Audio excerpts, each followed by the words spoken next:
The City of Frankfort Board of Commission January work session. Today is January 9th, first meeting of the year for our reconstituted board. And let's get down to business and ask the clerk to call for the roll. Commissioner Thompson. Present. Commissioner Unger. Present. Commissioner Waldridge. Present. Commissioner May. Present. Mayor Wilkerson. Present. And we'll get started with ceremonial and recognition. Commissioner Waldridge.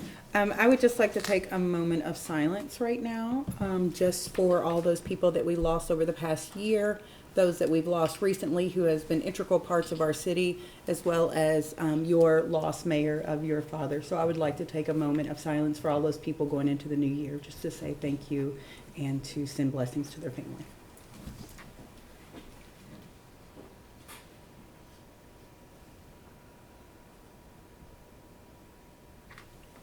Thank you.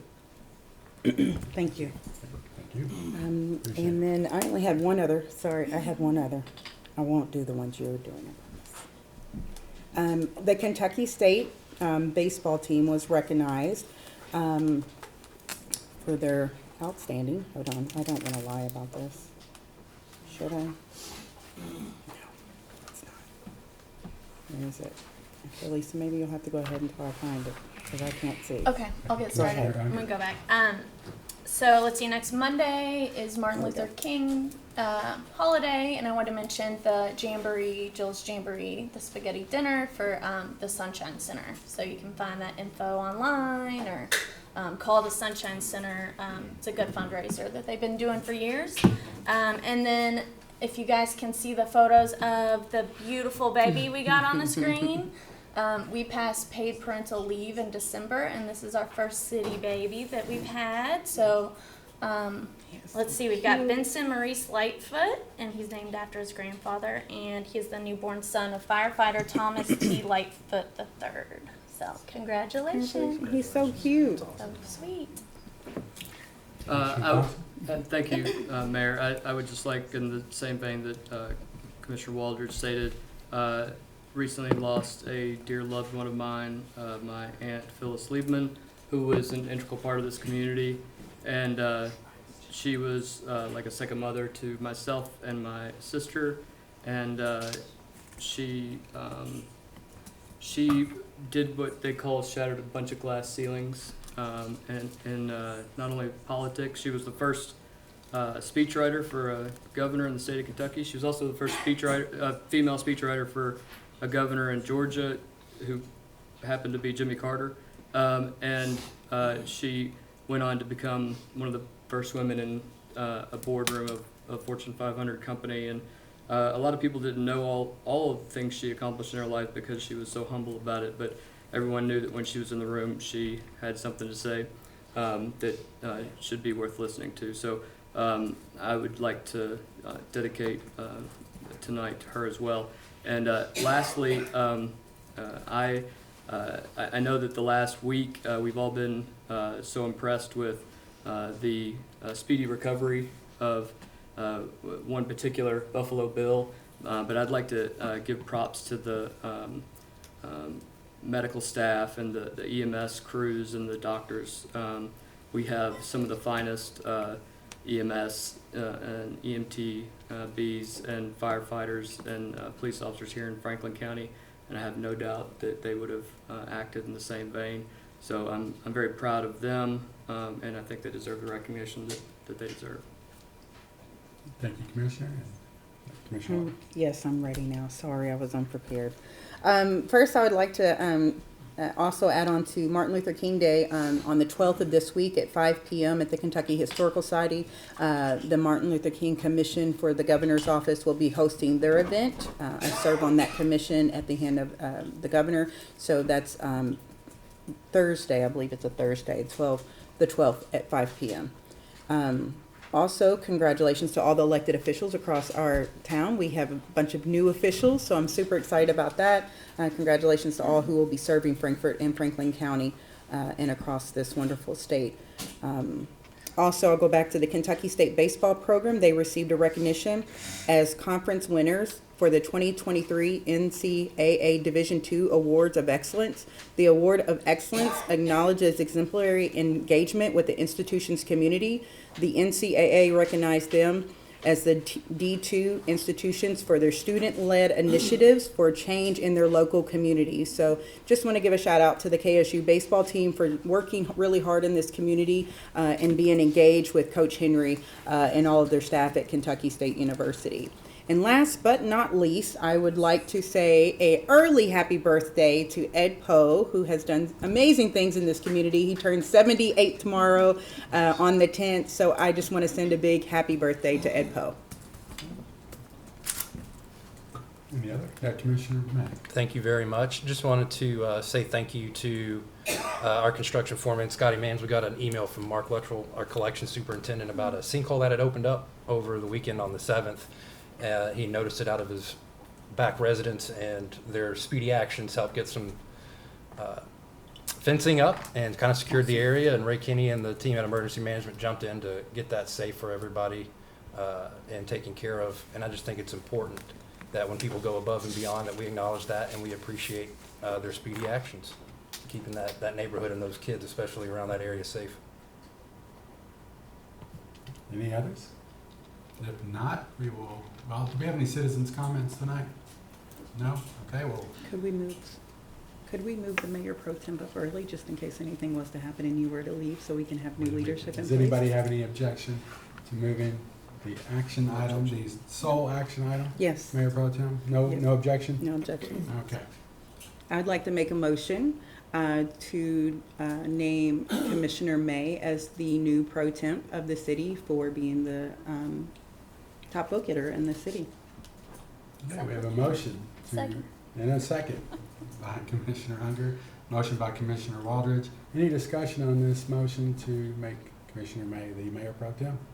No, I'm excited to continue to lead with these individuals, and I believe that Kelly has really grown as a city commissioner since he's been on. I've appreciated his friendship as well as his leadership at the city and being able to work with all of us and be able to tap me sometimes. So.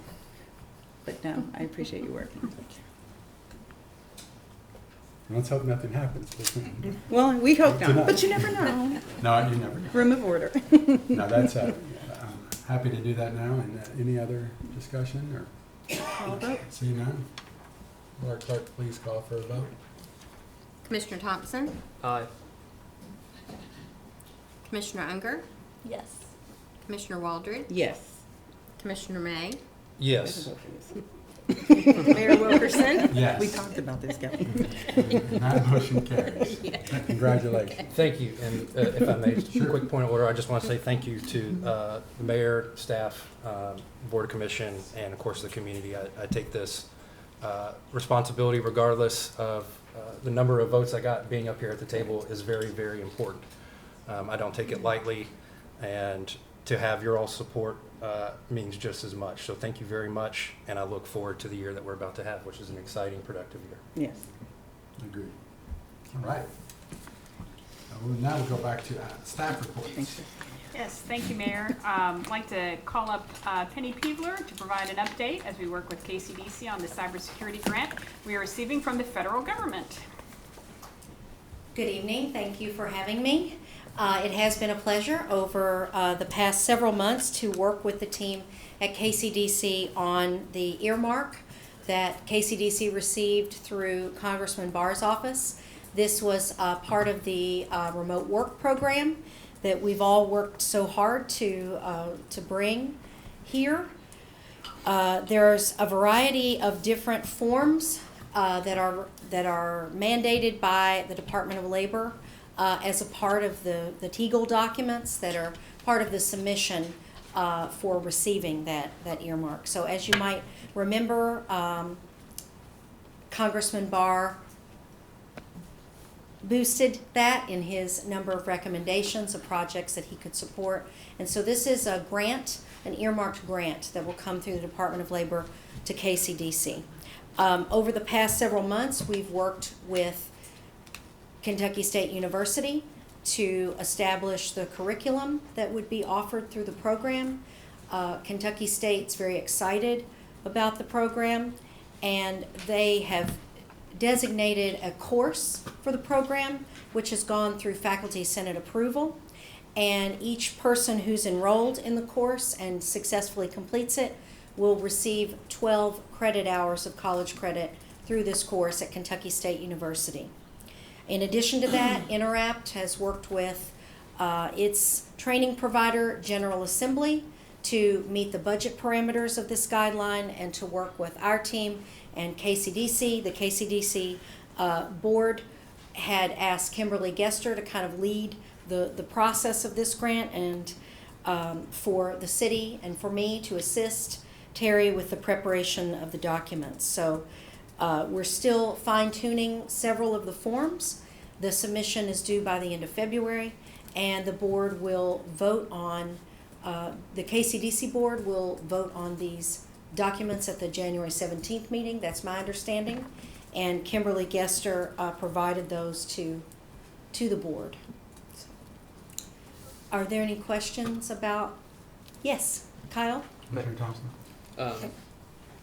Thank you, Penny. You're welcome. It's good to see you again. If KCDC votes to not accept the documents as they are prepared or presented, is there any recourse from the city to move forward on utilizing those grant funds? The earmarked funds are awarded to KCDC. They were awarded to KCDC. They are their funds.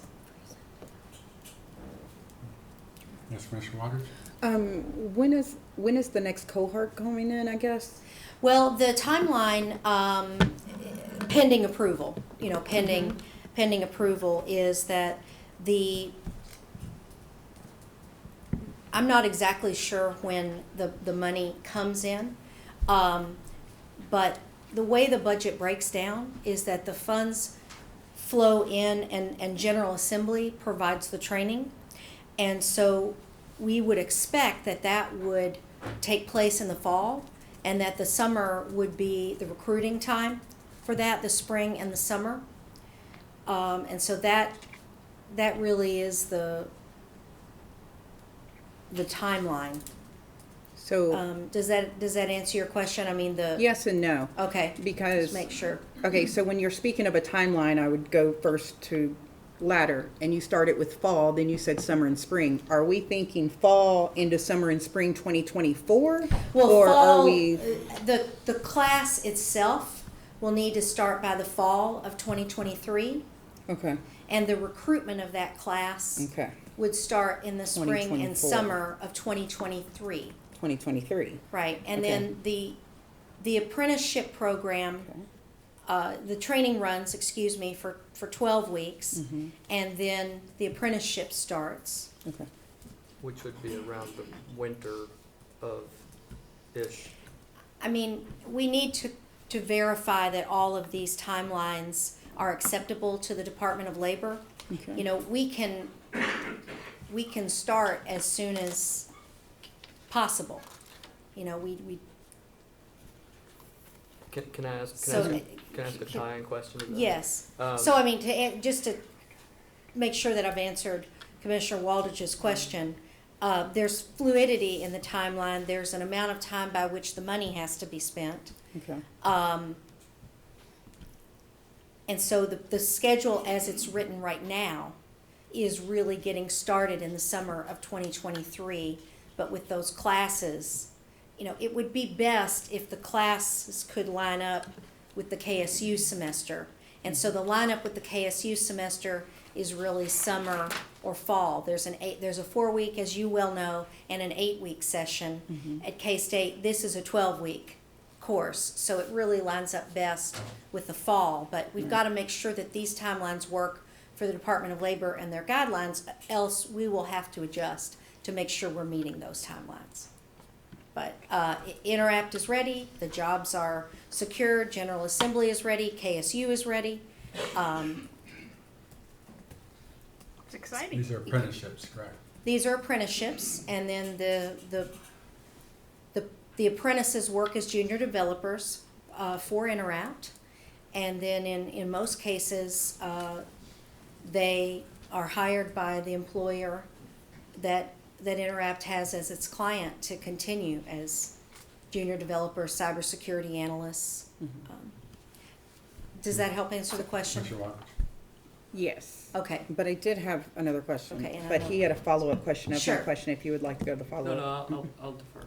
Okay, so how successful is this program? It does seem like a lot of paperwork, it seems like a lot of busy work, it's been going on for a while. It doesn't look like something that happens in, just a small amount of time, as we're already stretched out to the fall. What are the numbers of the past cohort? Where are they at? Are they successful? And how are we paying these individuals? The money that comes from us, where does that go? I know it's two different questions, but Right. where does that go? And is that going to Interrap? Is that going in to help pay the salaries of these individuals? I'm going to answer the first part of your question first, which is how are we doing with the past cohorts? So Yes. we ran a pilot program. Yes. As you know, 10 of 12 of those apprentices are still employed with Interact with their customer EY. That's verified through Interact and an independent review of that. Those are Frankfort residents. Okay. There is some attrition in every class. Right. But everyone who completes the training is guaranteed the placement. Okay. Now, there is a requirement that you've got to do the things that are asked of you to complete the training. But there is there's a network at place to make sure that people have the resources that they need to be successful.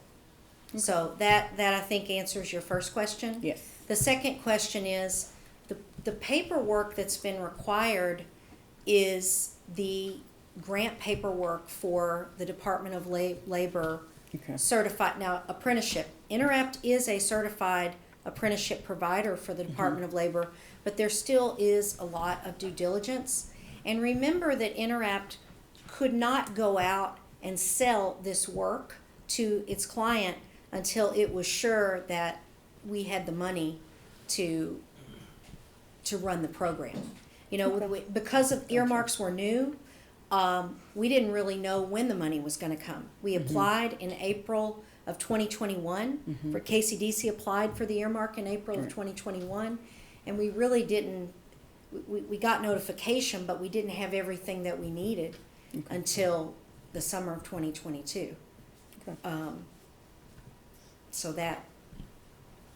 That was my. And how successful are Interapt's cohorts in other cities? I mean, in general, they say they run 85 to 90%. That people make it through the program, but 85 to 90%, stay with it. So the Frankfort numbers are good.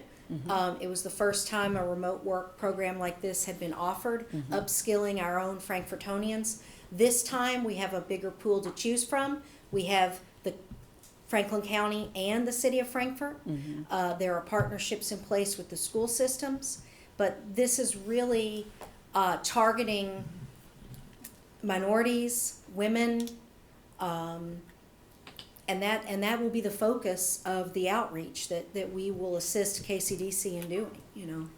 KCDC has long-standing relationships in workforce development, and those are the contacts that we will be working. Now, you asked about the money, and that was the third part of your question. So, Interact has a contract with General Assembly, and General Assembly charges them to provide the training. They're a nationally known training firm. There is money that will be paid to KSU for those credit hours. Right. And then once the apprentices are in that 12-week training program, they get a stipend because it's a 40-hour-a-week program plus homework, okay? So for those 12 weeks, they're heads down doing that work. So Interact pays the apprentices as employees during that period. Gotcha. So that is what the money goes for. Okay. General Assembly, Interact paying them as apprentices, KSU and credit. the KSU certification. Once they complete the 12-week training program and they go to their junior developer apprenticeship, then they're paid through payroll, through Interact. Our money covers that 12-week program, Okay. and then we follow along those folks through their year-long apprenticeship and beyond. Does that help answer the question?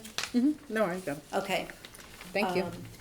And That was my. Commissioner that was my Thompson? last- Just very, very briefly, are these individuals, will they have to be accepted into Kentucky State University to be a part of the program, and will they have to be accepted to receive the 12 credit hours?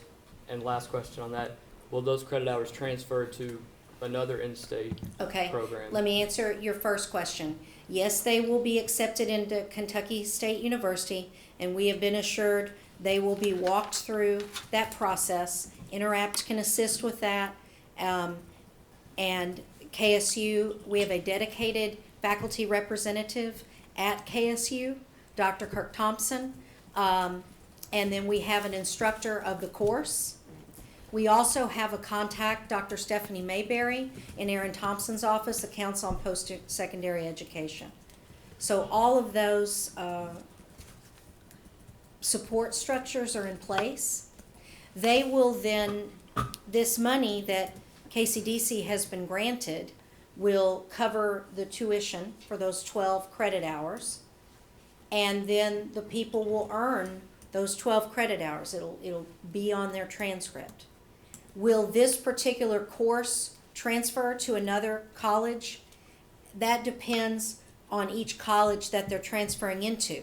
But what they're earning is this cybersecurity certificate that is conveyed in the form of them undertaking this credit hour class and their successful completion of the class. So it's a lot like when teachers do student teaching. They're enrolled in a 12-hour program and they're out in the field teaching at a specific school.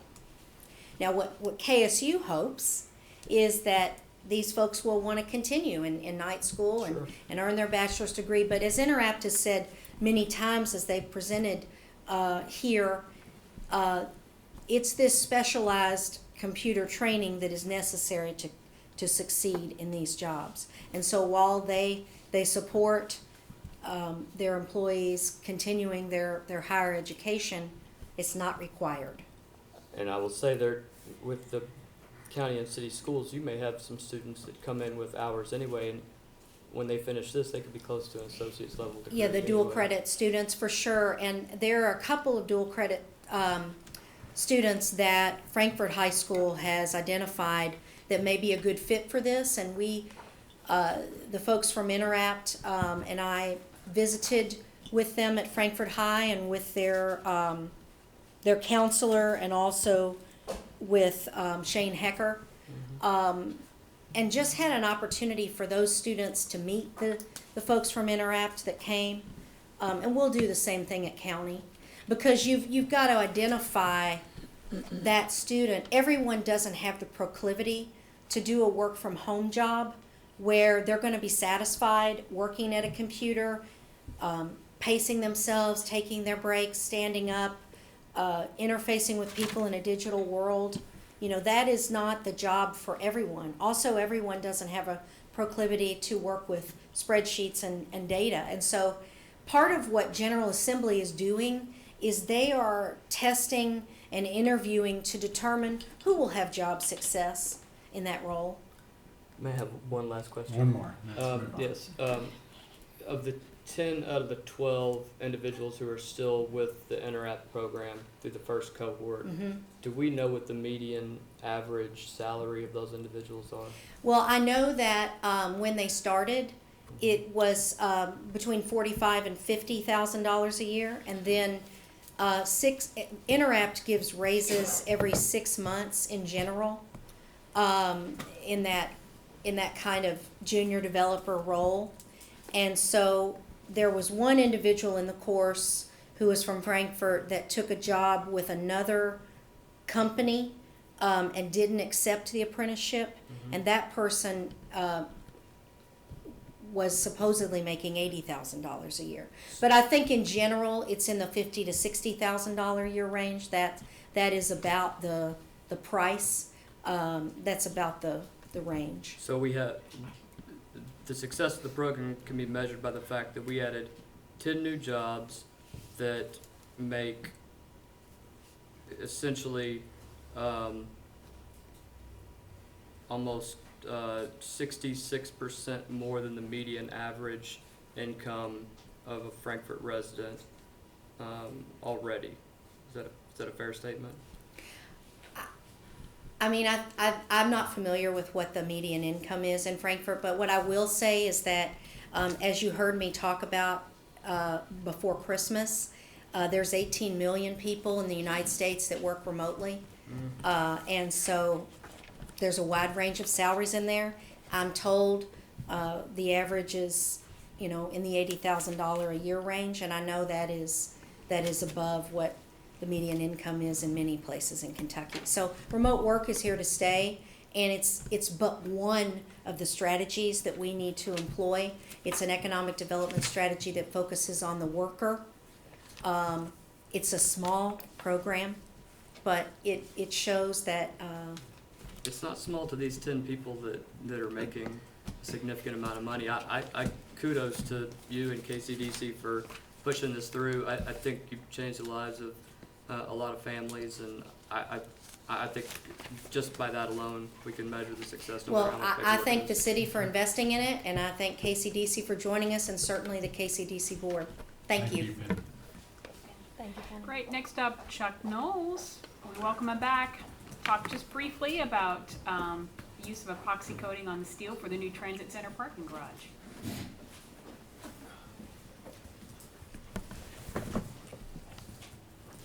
Good afternoon.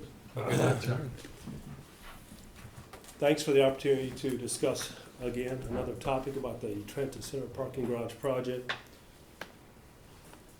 Up to this point in time in the design process, the Board of Commissioners has had the opportunity to both discuss and act upon design options for this project that added to both the value and the usefulness of the parking structure. This afternoon, we'd like to share a little more information about another design option that involves extending the service life of the parking structure. Now, the service life of a structure is considered that time of frame from beginning when it's open to traffic or use until you get into major repair cost. And so Walker Construction, or Walker Consultants, they're doing the design on this project, a major portion of the design, and they are very familiar with parking structures and their usefulness and their extended life. And they did a particular analysis on our parking structure in this geographic location with the base design that was provided in the bid document. They're estimating that if we don't do anything by adding materials or actions to help extend the service life, that we can expect about a 21 or 22 year service life before we get into major repairs. What I mean by major repairs is you're going to take off the top layer of concrete down to the first layer of reinforcing steel, which by then will have rusted to the point to where it's of no value, and it begins popping up the concrete. So you go in and you take the top layer of concrete off down to the steel, you replace the steel, put the concrete back. That's a major expense. So the goal is to try to extend the service life within reason as far as you can so that you don't get into those major repairs. So in the bid document that we provided to Messer Construction as they responded to it, we didn't specify anything other than uncoated reinforcing steel. The big enemy of any parking structure, of course, is water and chlorides, salt. If cracks occur, salt and water get down to the reinforcing steel, it begins to deteriorate. So some of the actions that we can take to reduce that, first of all, is the epoxy coated steel. Walker Consultants estimates that will add 14 years of extended service life to the project. And then they also have provided information about adding corrosion inhibitors to the concrete mix when it's poured that would also extend the service life. I'd like to take a note here that if we can control the cracking and the fill cracks when they occur and keep water from getting to the steel to begin with, epoxy coated steel should really help us go a long way, and they estimate it's going to be 35 or 36 years of service life. We can do the corrosion inhibitors, which, as I said, they're added to the concrete mix when it's poured, and that corrosion inhibitor around the reinforcing steel just causes it to take a little bit longer to get into the steel through the epoxy. And so our consultant, TRC Worldwide Engineering, has recommended that we go with an epoxy-coated reinforcing steel at a $60,000 cost and do an active crack identification and filling annual maintenance activity. They estimate to be between $3,000 and $5,000. So the key is to keep the cracks closed up, keep water from getting in them. So staff is recommending that we go with the epoxy-coated steel, $60,000 to the initial cost, which I think is a great investment in adding 14 years to the service life. I'll leave it open to you all to discuss any other options you'd like to maybe consider. Commissioner Thompson? Questions? Thank you, Mr. Knowles. I am looking at the design build invitation for bid that was tendered on June 29th, 2022. I'm on page 15, and third bullet point said that bidders are required to submit an anticipated schedule of capital preservation activities expected over the first 25 years of the parking structure's service life and the associated costs, and those schedules and associated costs shall be submitted with the bid specifications and the technical submittal. Now, while we didn't specifically mention epoxy steel, there was also a report of a preliminary geotechnical exploration that was done in December of 21 that discussed the surface conditions and the geology and the foundation requirements necessary. When Messer Construction tendered their bid, did they discuss the technical submittals requiring the schedules, the two schedules of associated costs that would get us through the first 25 years? It sounds to me like they got us through the first 21 years. Well, they provided two things. The invitation for bids required two items. One was a list of activities that normally would occur during the normal maintenance of a parking garage: cleaning, sweeping, trash pickup, crack filling, all those types of things. The other was what type of activities over the long term, capital improvements, would be required to do those major repairs, such as joint replacement, concrete replacement, reinforcing steel. They did submit both of those items as part of their bid submittal. Did they specifically State that those schedules would meet the first 25 years of this parking structure service life? What they did was they provided what they thought were going to be the major capital activities would have to occur to do major repairs in that first 25 years. And they didn't think that Well, I'd have to go back and look and see what they proposed. I don't remember exactly, but they did identify what would be typical major repairs at a 25-year service life. I guess my concern is, Mr. Knowles, and I will admit that I have been keeping up from afar, but with a $10.5 million bid and the city bonding over $4 million already on this, and the technical specifications, section 12.1, bid specifications, and knowing the geological exploration that had been, geotechnical exploration that had been done, along with their own geotechnical exploration prior to their bid, why we would consider taking on $60,000 more in cost for, quite frankly, a parking garage that I think a lot of people feel is an albatross. And I want to know if they did provide the technical specifications in their $10.5 million bid that would get us through that first 25 years. Well, all they were, I'm sorry, Commissioner Thompson, are you asking whether or not they should have said that in? I'm just asking if they. I'm just asking if they did. That's all I want. And are you suggesting we need to go back and, or do we want Chuck to go back and find out from him? Well, I guess my issue would be that if we don't know the answer to that, then perhaps it's a negotiation issue more than it is an expenditure issue at this very moment, and that's all I'm asking. well, the invitation for bids only asked them to submit what would be considered annual maintenance activities and also capital, long-term capital improvements. It did not specifically tie them to this particular design or project. It just asked them to provide typical capital types of improvements that would be, I guess, involved in a parking structure. It didn't ask them to lay out any plan for this particular design. It just asked them for typical types of capital improvements.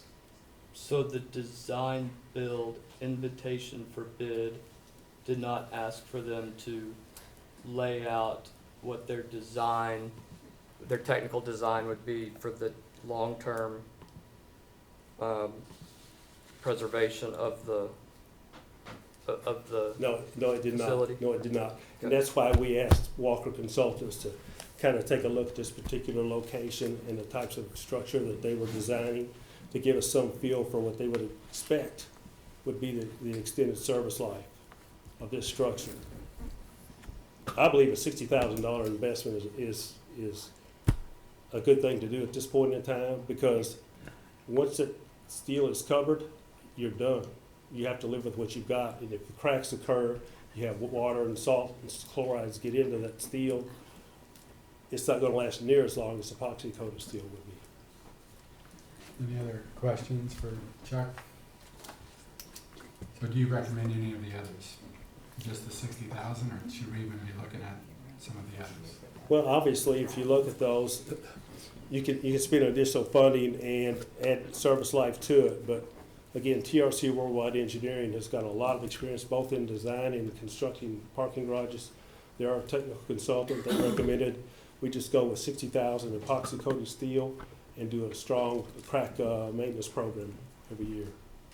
And back to Commissioner Thompson's point, though, is there anything that we do need to look into with the original bid? And do we have any potential recourse? I don't on think that? so, because I don't think we asked them to lay out any specific capital maintenance plan for this particular structure. It was more typical type information. Sorry, and I've been in all of these meetings since the start, and I don't recall that being added in there of what Commissioner Thompson is saying.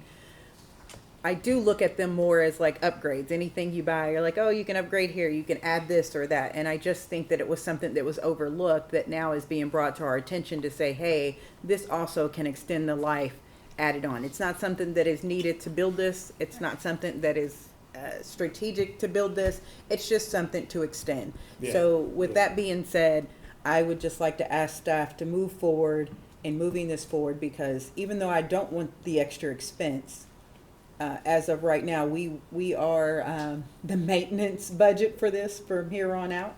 We also take care of this, and if it falls apart or anything, it's going to fall on us, and I would rather spend that money to give us a few more years of life. I probably will not be serving then, but I would like to help the commissioners out at that time when it does become an issue. So I think it's feasible.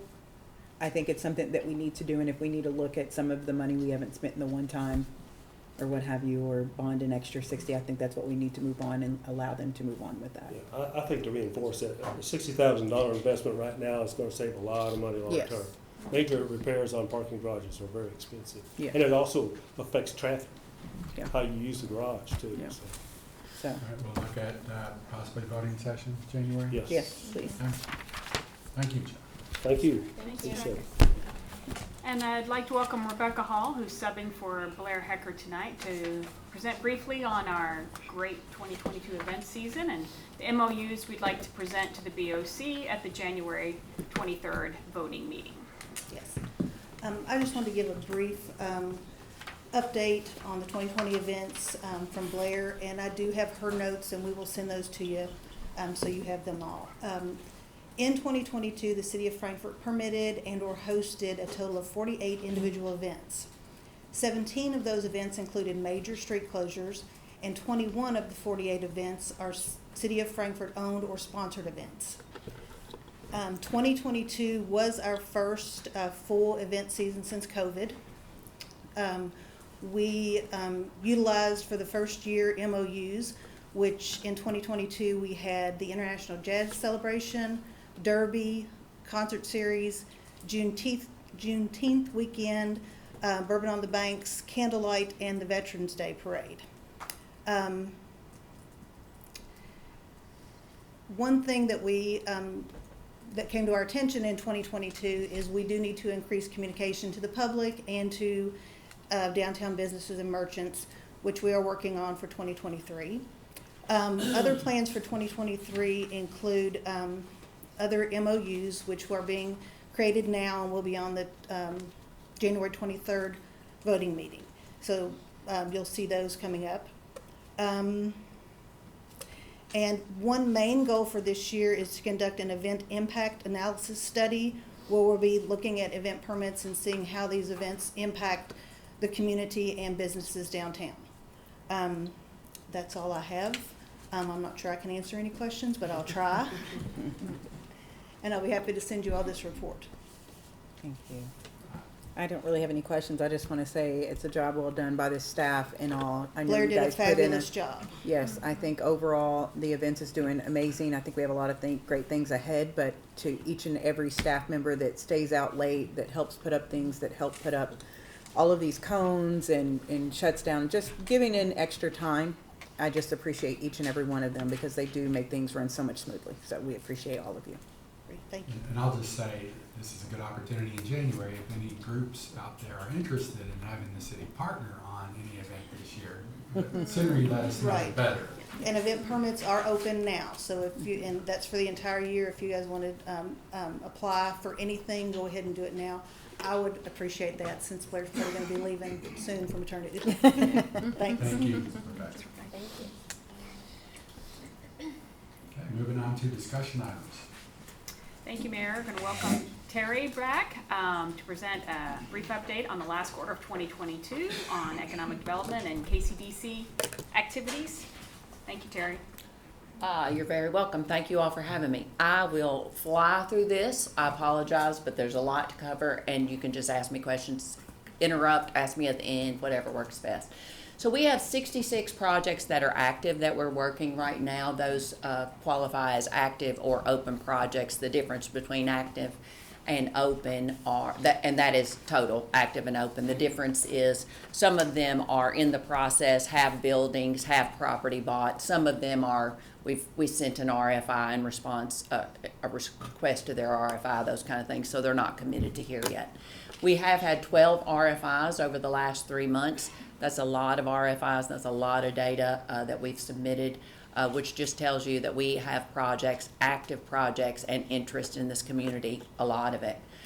We do have several buildings that are looking to expand, and we don't have much space for those, as you know. So we are looking at some issues there that we are trying to overcome. We do actually, though, I can't believe I left out the good news on here, 3 projects that we'll be announcing within the next 30 to 60 days. One of those in the city, a couple in the county, all of those related to bourbon, surprise. So those properties, so those projects are very, very likely to be announced. The bad news about those projects is they completely eliminate every single piece of industrial property we have in the county. So when we get these 3 projects announced, we are done until we can find some more industrial property. As you know, Penny reported on our workforce grant, and I'll be happy to answer any further questions you have about that. And then we have recently partnered with the Bluegrass Community Technical College and the local high schools to, the county high school and the county high school in Anderson County to provide a CDL training. The CDL training is the first, there are CDL A and B and C. This is A, so this is required by all CDL drivers, but they will ultimately be able to continue that training to get not only bus driver certifications, but semi-driver certifications as well, which we are in terrible need of both of those. We also are working with the county schools, city schools, and Anderson County and Woodford County schools to a regional youth leadership program through Bluegrass College Academy, which is also a part of the Bluegrass Community and Technical College. Gosh, that's a lot of words. And so the Bluegrass College Academy will be a full day for junior and seniors in high school to be on campus at BCTC to earn a dual credit.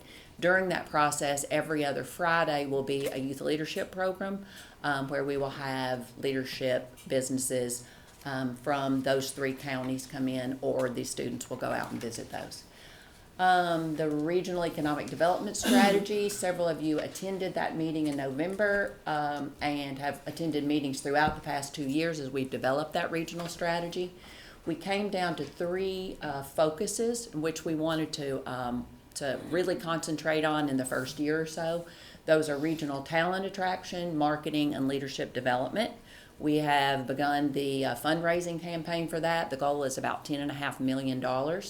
And as soon as we get that kind of stabilized and see kind of where we think we're going to end up on that, we will actually start those committee meetings and implementing that strategy. Brownfield funds promotion. I left off one project because I just heard back from them today, but Rebecca and I work hard on trying to use these brownfield monies and get projects to allow us to use them to incentivize projects to happen. Project Lucky, which we did, we started right at the beginning of this 4th quarter, and that project, that phase 1 came back as clean as we could have ever hoped that it would, and they sold the property about 2 weeks later, and that project is in development. We also, like I said, talked to another project earlier today who's going to use that program as well to incentivize a project, and that property is in the city of Frankfort, not in the county. We had the annual employer appreciation event. We had 40 businesses who played golf at the country club for our annual employer appreciation event, which is sponsored by Independence Bank and the BIM Group. We continue to work with the Comprehensive Plan Advisory Committee. KCDC did an analysis of the land that we felt like we would need over the next 10 to 20 years, industrial land that we felt like we would need. We used numbers of RFI requests that we have gotten over the last 3 years, and then we used land that we have developed over the last 10, came up with an amount about 1,700 acres of future industrial land that we hope will be recognized in the comprehensive plan. Are you getting ready to ask me something? Oh, sorry, I thought you were going to ask me something. So we also reached out to our partners, Chamber, DIG, some other organizations with the community to provide request letters for that as well. We have a number of product development, that's what we call land and building development projects going on. We applied for a $1.25 million grant from the Commonwealth, and we are waiting anxiously to hear. We thought we would hear that before the end of the year.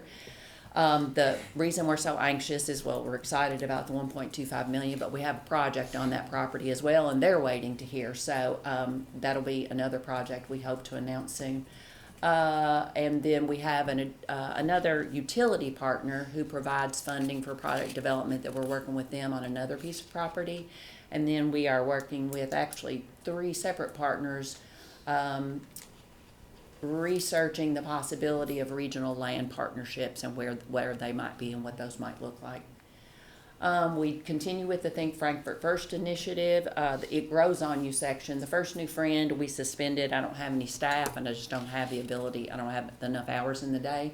We are sort of looking at that program, since we've already developed it, to incorporate that into our regional talent attraction. So hopefully that'll come back to life again when we have more people involved in implementing it.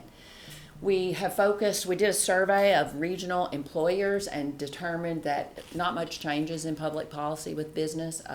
Our focuses again this year will be education, training, and workforce development. That will be that talent recruitment section, as well as child care solutions, second chance employment opportunities, and then just aligning the resources to the proper channels to make workforce development work. An improved business climate, infrastructure obviously is extremely important to us. Regional competitiveness, which we addressed in the regional strategy, and the specialty industries, which we call, for us, our bourbon and tourism. We updated some industrial park signs and continue to work on figuring out how to address Industrial Park 1 signage. The Bourbon on the Banks, we hosted the VIP event, which had about 250 attendees. More than 60% of those folks are from out of state. So a lot of guests in town spending the weekend with us. That event sold out before it was advertised. So next year we hope to expand the numbers that we can get to that project. The Development Interest Group, those monthly meetings consisted of a candidate forum in October, in their 2023 strategy discussion in the November meeting, and then the city manager. Were you January? January. I must have skipped December. Sorry, I was trying to throw you into December, and I was like, oh wait, that wasn't December. Maybe I'm not sure which one I skipped, but the city manager came just last week. And then Empower Frankfort, we did the October meeting, the county clerk's office discussed, we did that right before the deadline for changing your address and those kind of things. So she discussed the changes that they had made during the in the voting process.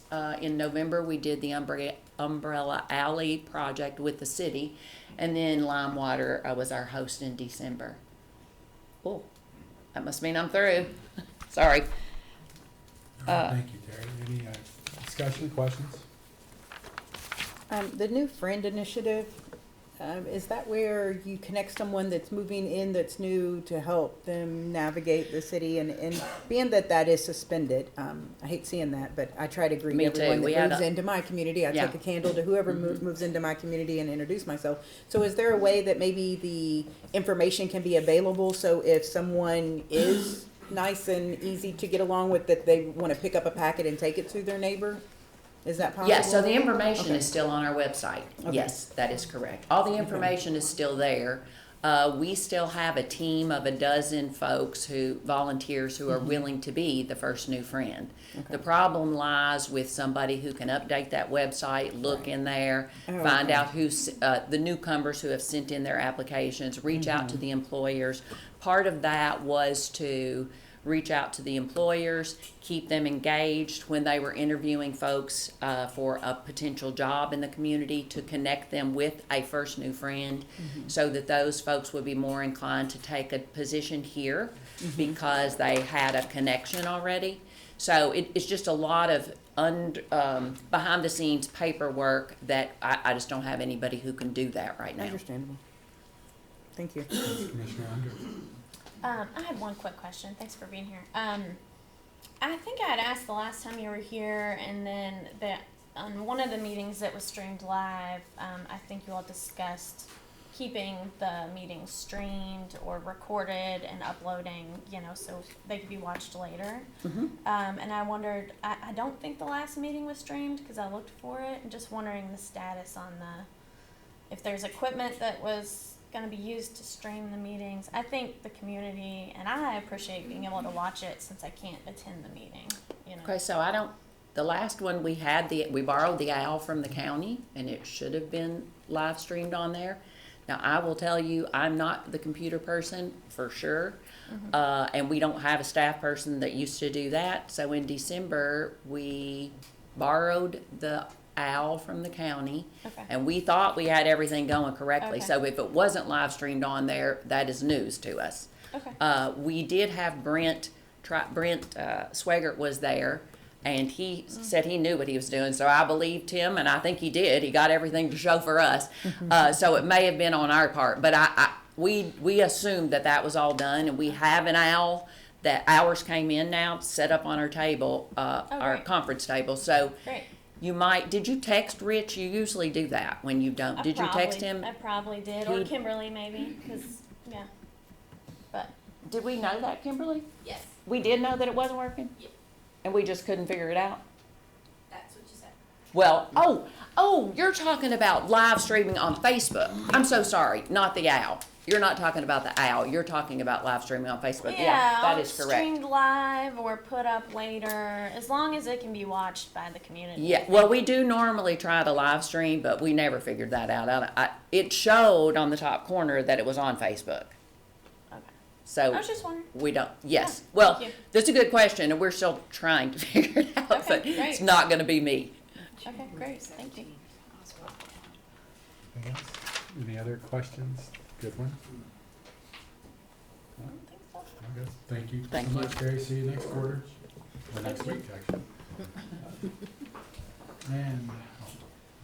Yep, thank you. No, thank you, Mayor. As part of our strategic plan to ensure long-term financial sustainability, the Board of Commissioners adopted in 2022 a investment policy, since the new Kentucky law allows cities to invest up to 20% of rainy day funds. And thanks to Alicia Boyd, she's also invited Stephen Pekarsky of Kentucky League of Cities, Mark Snyder, and Bill Siffert of PNC to talk about options, briefly talk about options for the city.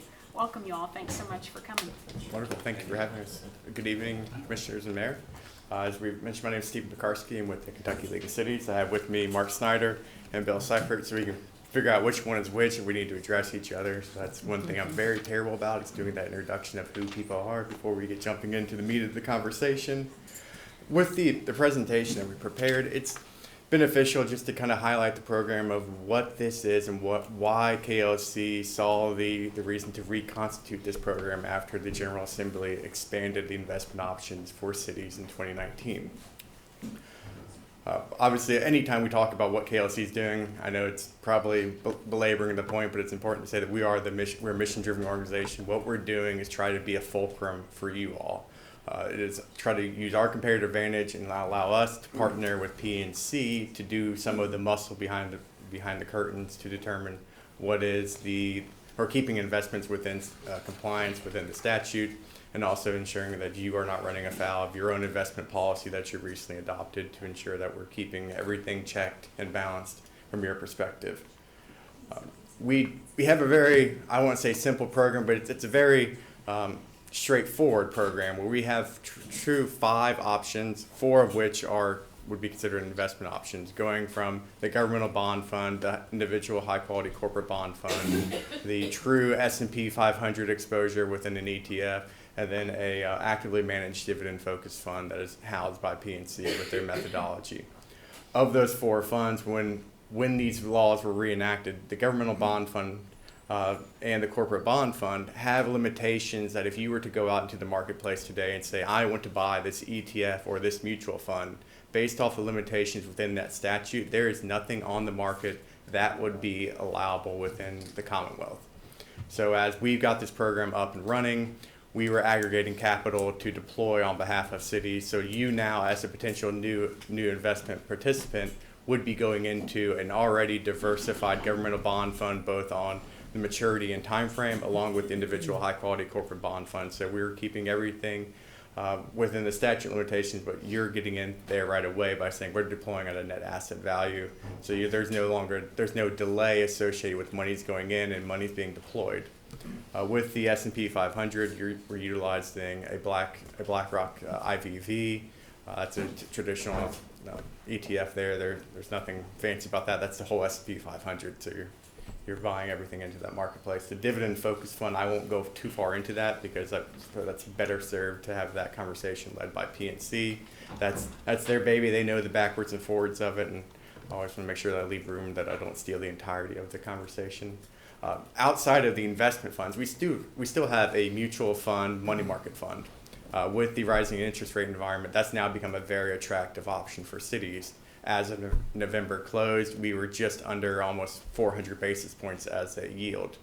With the money market fund and with all of our investment funds, there's no minimum, there's no maximum, and there's no time lockout. So you're not having to wait for the block of ice to thaw to get to your monies. If we're be invested into the money market fund and you needed to have that deployment of those assets, by contacting PNC, you should be able to see those monies from a money market fund within a business day. Within any of the true 4 investment bucket funds, you'll be looking 2 business days for those trades to settle.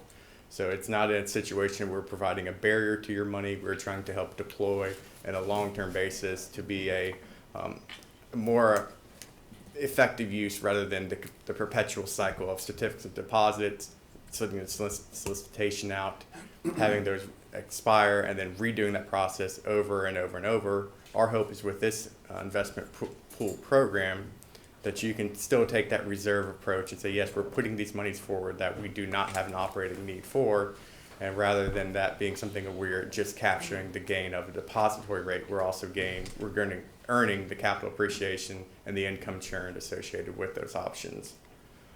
I don't want to belabor the point, but it continues to provide information as to what this pool does do.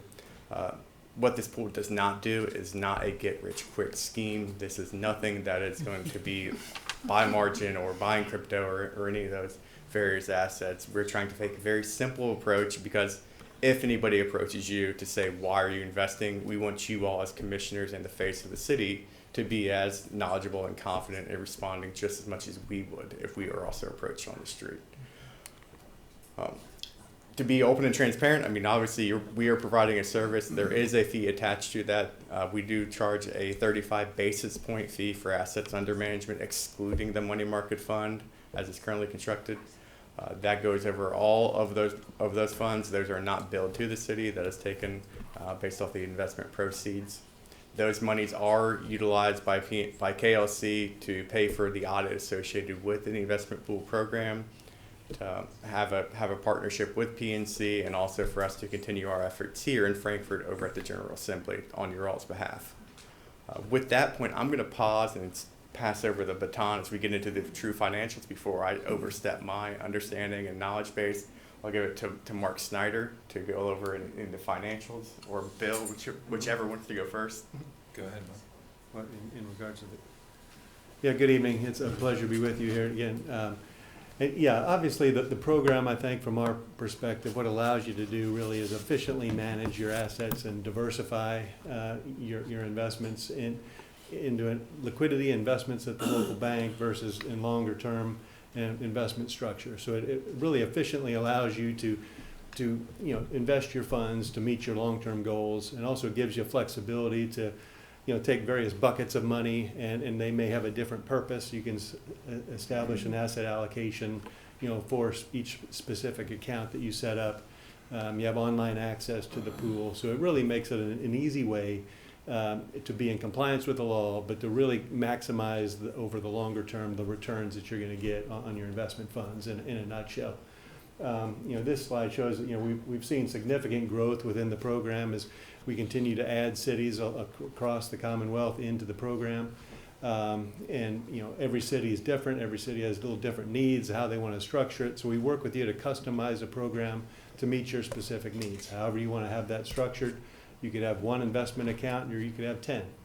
It really doesn't matter. And we work with you and kind of, evolve and what's going to be the best approach. You can see that, as of the end of November, we're still working on our December year-end information, the investments in the various pools. And most cities have really utilized, in reserve money that they don't plan to spend. They know that we've been buying CDs for years, just rolling them over. We don't have plans to spend this in the next 2, 3, 4 years. So they've taken some of those funds and established a diversified portfolio of stocks and bonds. And this program will allow you to do that, and that's what the bulk of the cities in the program have done, within that. And we continue to look to add additional investment offerings as we move forward, as we get needs from the city and that type of thing. And so we're continuing to look at that as well. You can see the returns, and obviously it's been a very interesting, to say the least, investment environment the last couple of years. 2021 was extremely positive in the equity markets. 2022, not so much, and gave a lot of that return back. All of our cities that got into the program at the beginning have had positive returns and a lot more than they would get in the money market fund. And so we're in a totally different environment today than we were sitting here a year ago from a yield perspective. Stephen mentioned the yield on the money market fund is now 4.15%. Last year at this time it was basically zero. And so that's a different program. It's probably a good opportunity to consider fixed income again. It yields, that in the 4.5 range or plus, moving forward, especially where we are with hopefully the Fed, going to kind of slow or stop their aggressive tightening, hopefully in the first, quarter or so of this year. That's kind of the dynamic of where we're in. But you can see the returns and the dividend focused fund.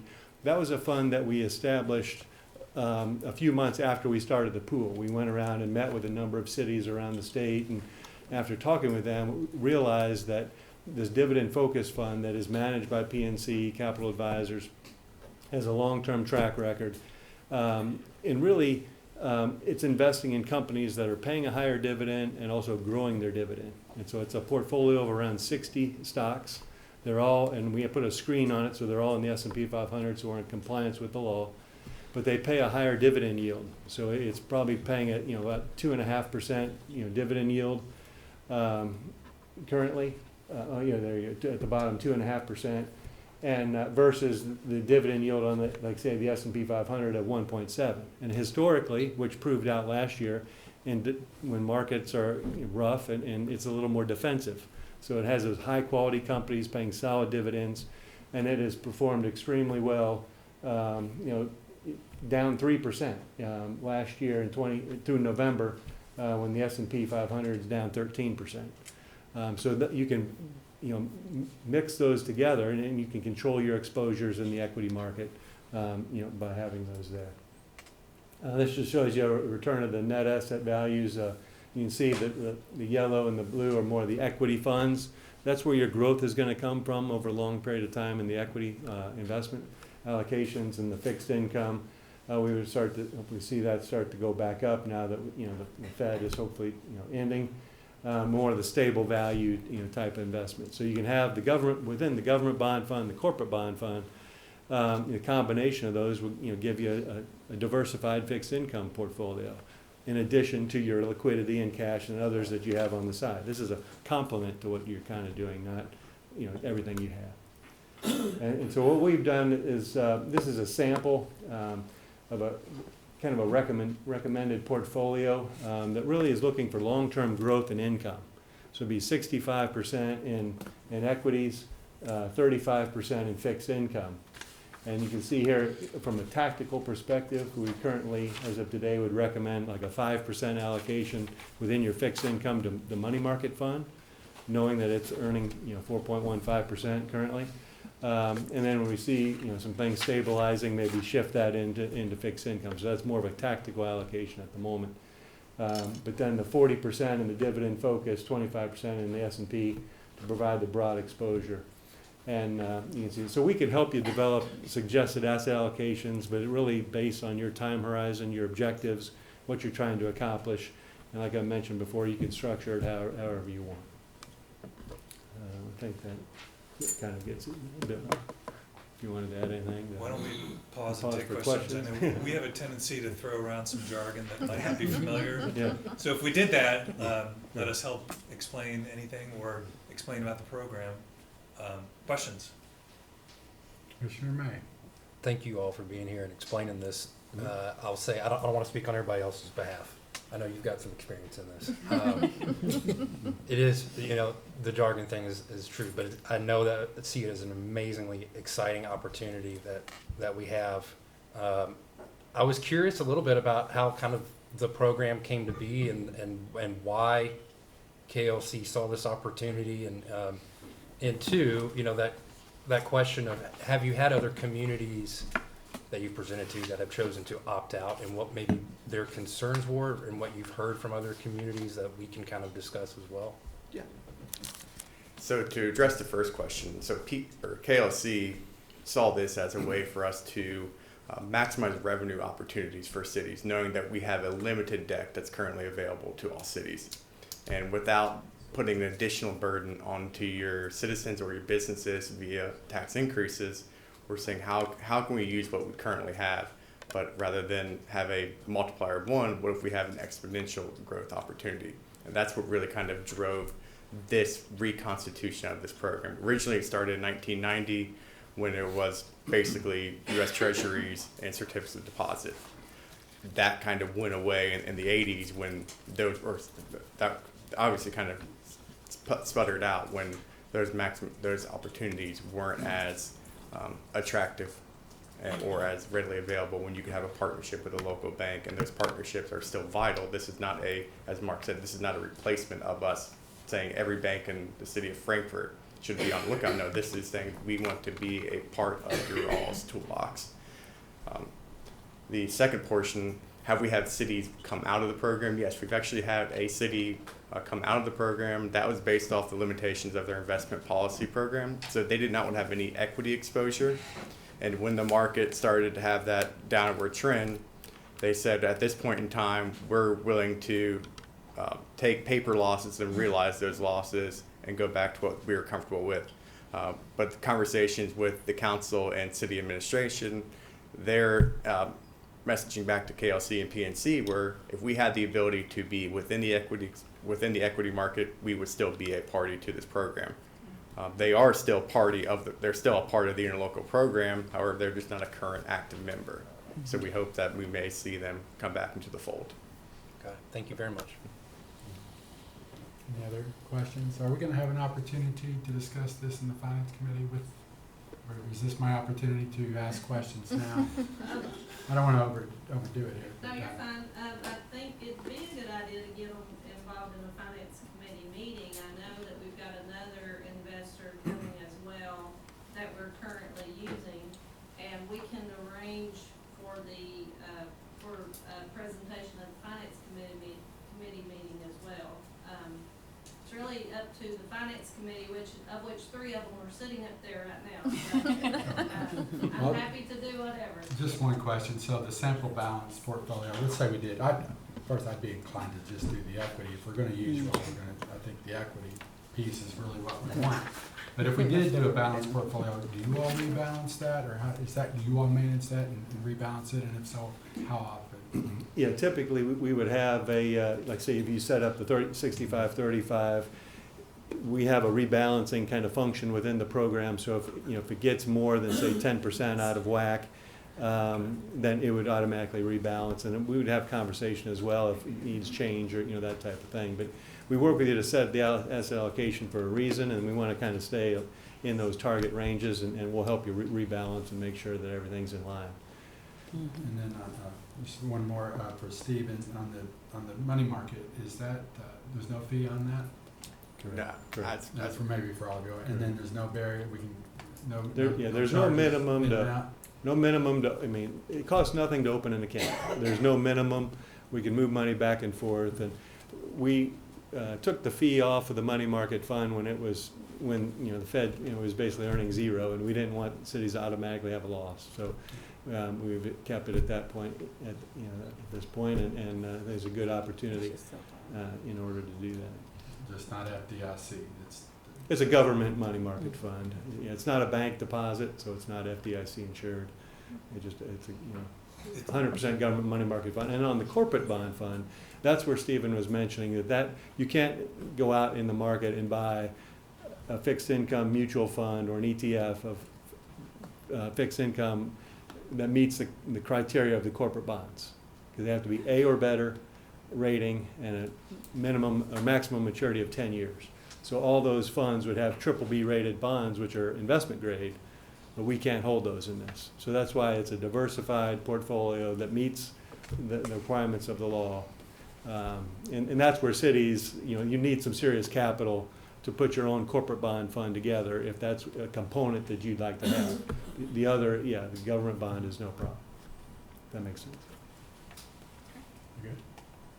I agree with you. So I wrote it down. I was like, oh, he's on the same. Yeah. Could Anybody else? maybe a final thought, just to me present the opposite case to Commissioner May's question, is the cities that are have been really successful with this program, have been very consistent in their approach and haven't tinkered with it too much, and have been with us the longest. And those are the ones, if you, I don't know if we can go back to the return page, but if you had any mix of these 4 categories, as long as you had equity in the portfolio over the last, well, the inception date was mid-year 2019, everyone's been successful who's been in this from the beginning. And it's just time is your friend, time and consistency, setting a policy and sticking to it. That's where cities can be successful with this. Other states are doing this, but on a much more limited basis. Kentucky's been innovative in putting this together with the help of the KLC and giving cities the opportunity to invest in things that have risk but also higher return possibilities. So I just wanted to finish with that thought, and we appreciate your time tonight. Thank Yeah, you. this would be long-term, and that's the way we're thinking about this, is 10-year money. Yeah. Yeah. Thank you all. Thank you. Thank you. Appreciate Thank this. you. Good stuff.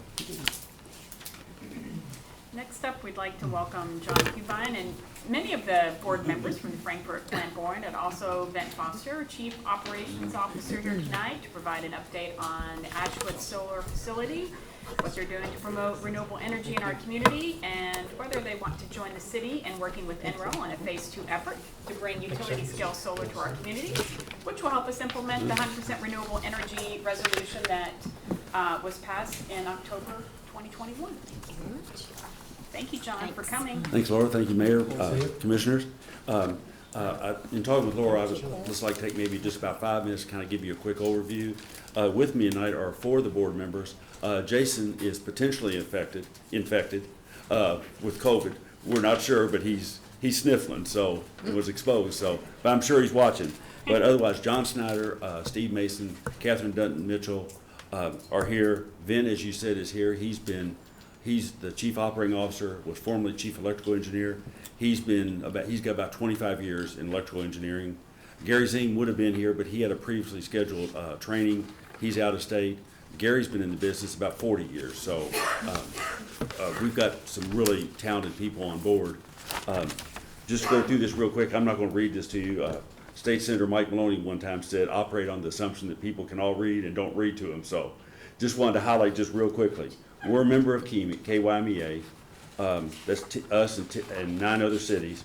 We joined it in 2015. We started buying power in 2019. So far, we've saved about $17 million for our ratepayers, which included rebates and also internal financing for the reservoir, AMI projects and others, which saved us about another, and paying off loans through internal loans, which saved us about another $9 million in interest. Basically, we have talked to, and I know one of the concerns has been on the all requirements, and we'll be glad to talk about that more, is does that limit what we want to do? Gary and I had the chairman of KYMEA and the AR chairman up here several weeks ago, and they reaffirmed if we want to do a project, as long as it doesn't adversely affect other KYME members, they're fine. Also, if we do a project and it's cost effective, they might very well want to partner with us. To them, their bottom line is what's the cost. The other thing, and we'll see that in a minute, I think is important, is we've moved with the Ashwood project to about 19% renewables. We were at 1%. By 2029, the only current project in KYME's portfolio that will be left is Ashwood. Everything else is gone. All the coal contracts, everything else. So that's all subject over the next coming years to renegotiate, bid out, and pick up additional requirements. We have in fact initiated, awarded the RFP for the community solar project. That's online to come on about July 1st.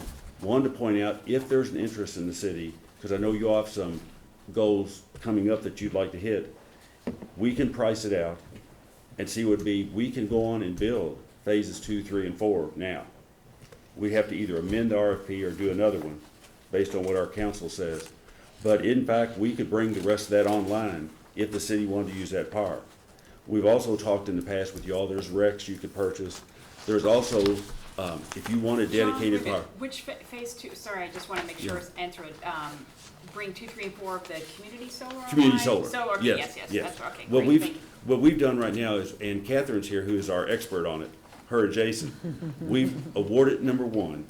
We're building the infrastructure net to support 2, 3, and 4. So there's economies of scale if we go forward with 2, 3, and 4. And how many megawatts is that? Yeah.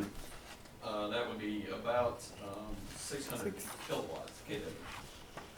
So, About a little over half a megawatt. okay. If we brought All of this. 2, 3, and 4 on, and the city was interested, that would be enough to run your city hall and your public safety building. Right, 'cause Not I think all total city we need operations, about but 8.1 megawatts for all of city. But 8.1 is more than you all need for the city. So, you don't need 8.1. Basically, the Ashwood Solar Facility, that contract has been signed. Vin has the term sheet with him if you all want to see it. The only thing we can't disclose in open meeting is the actual pricing, because that's covered by a non-disclosure agreement. It's scheduled to come online in June of 2024. As you know, there were some legal issues. The contract's been renegotiated with KYMEA.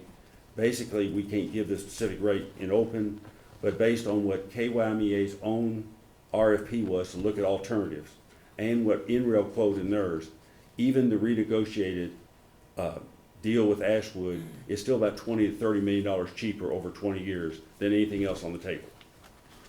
We got a good rate. The whole market turned upside down in pricing, and with Catherine's help, Jason's, the other staff, the new contract has performance benchmarks in it to prevent what happened this last time of coming up to the end.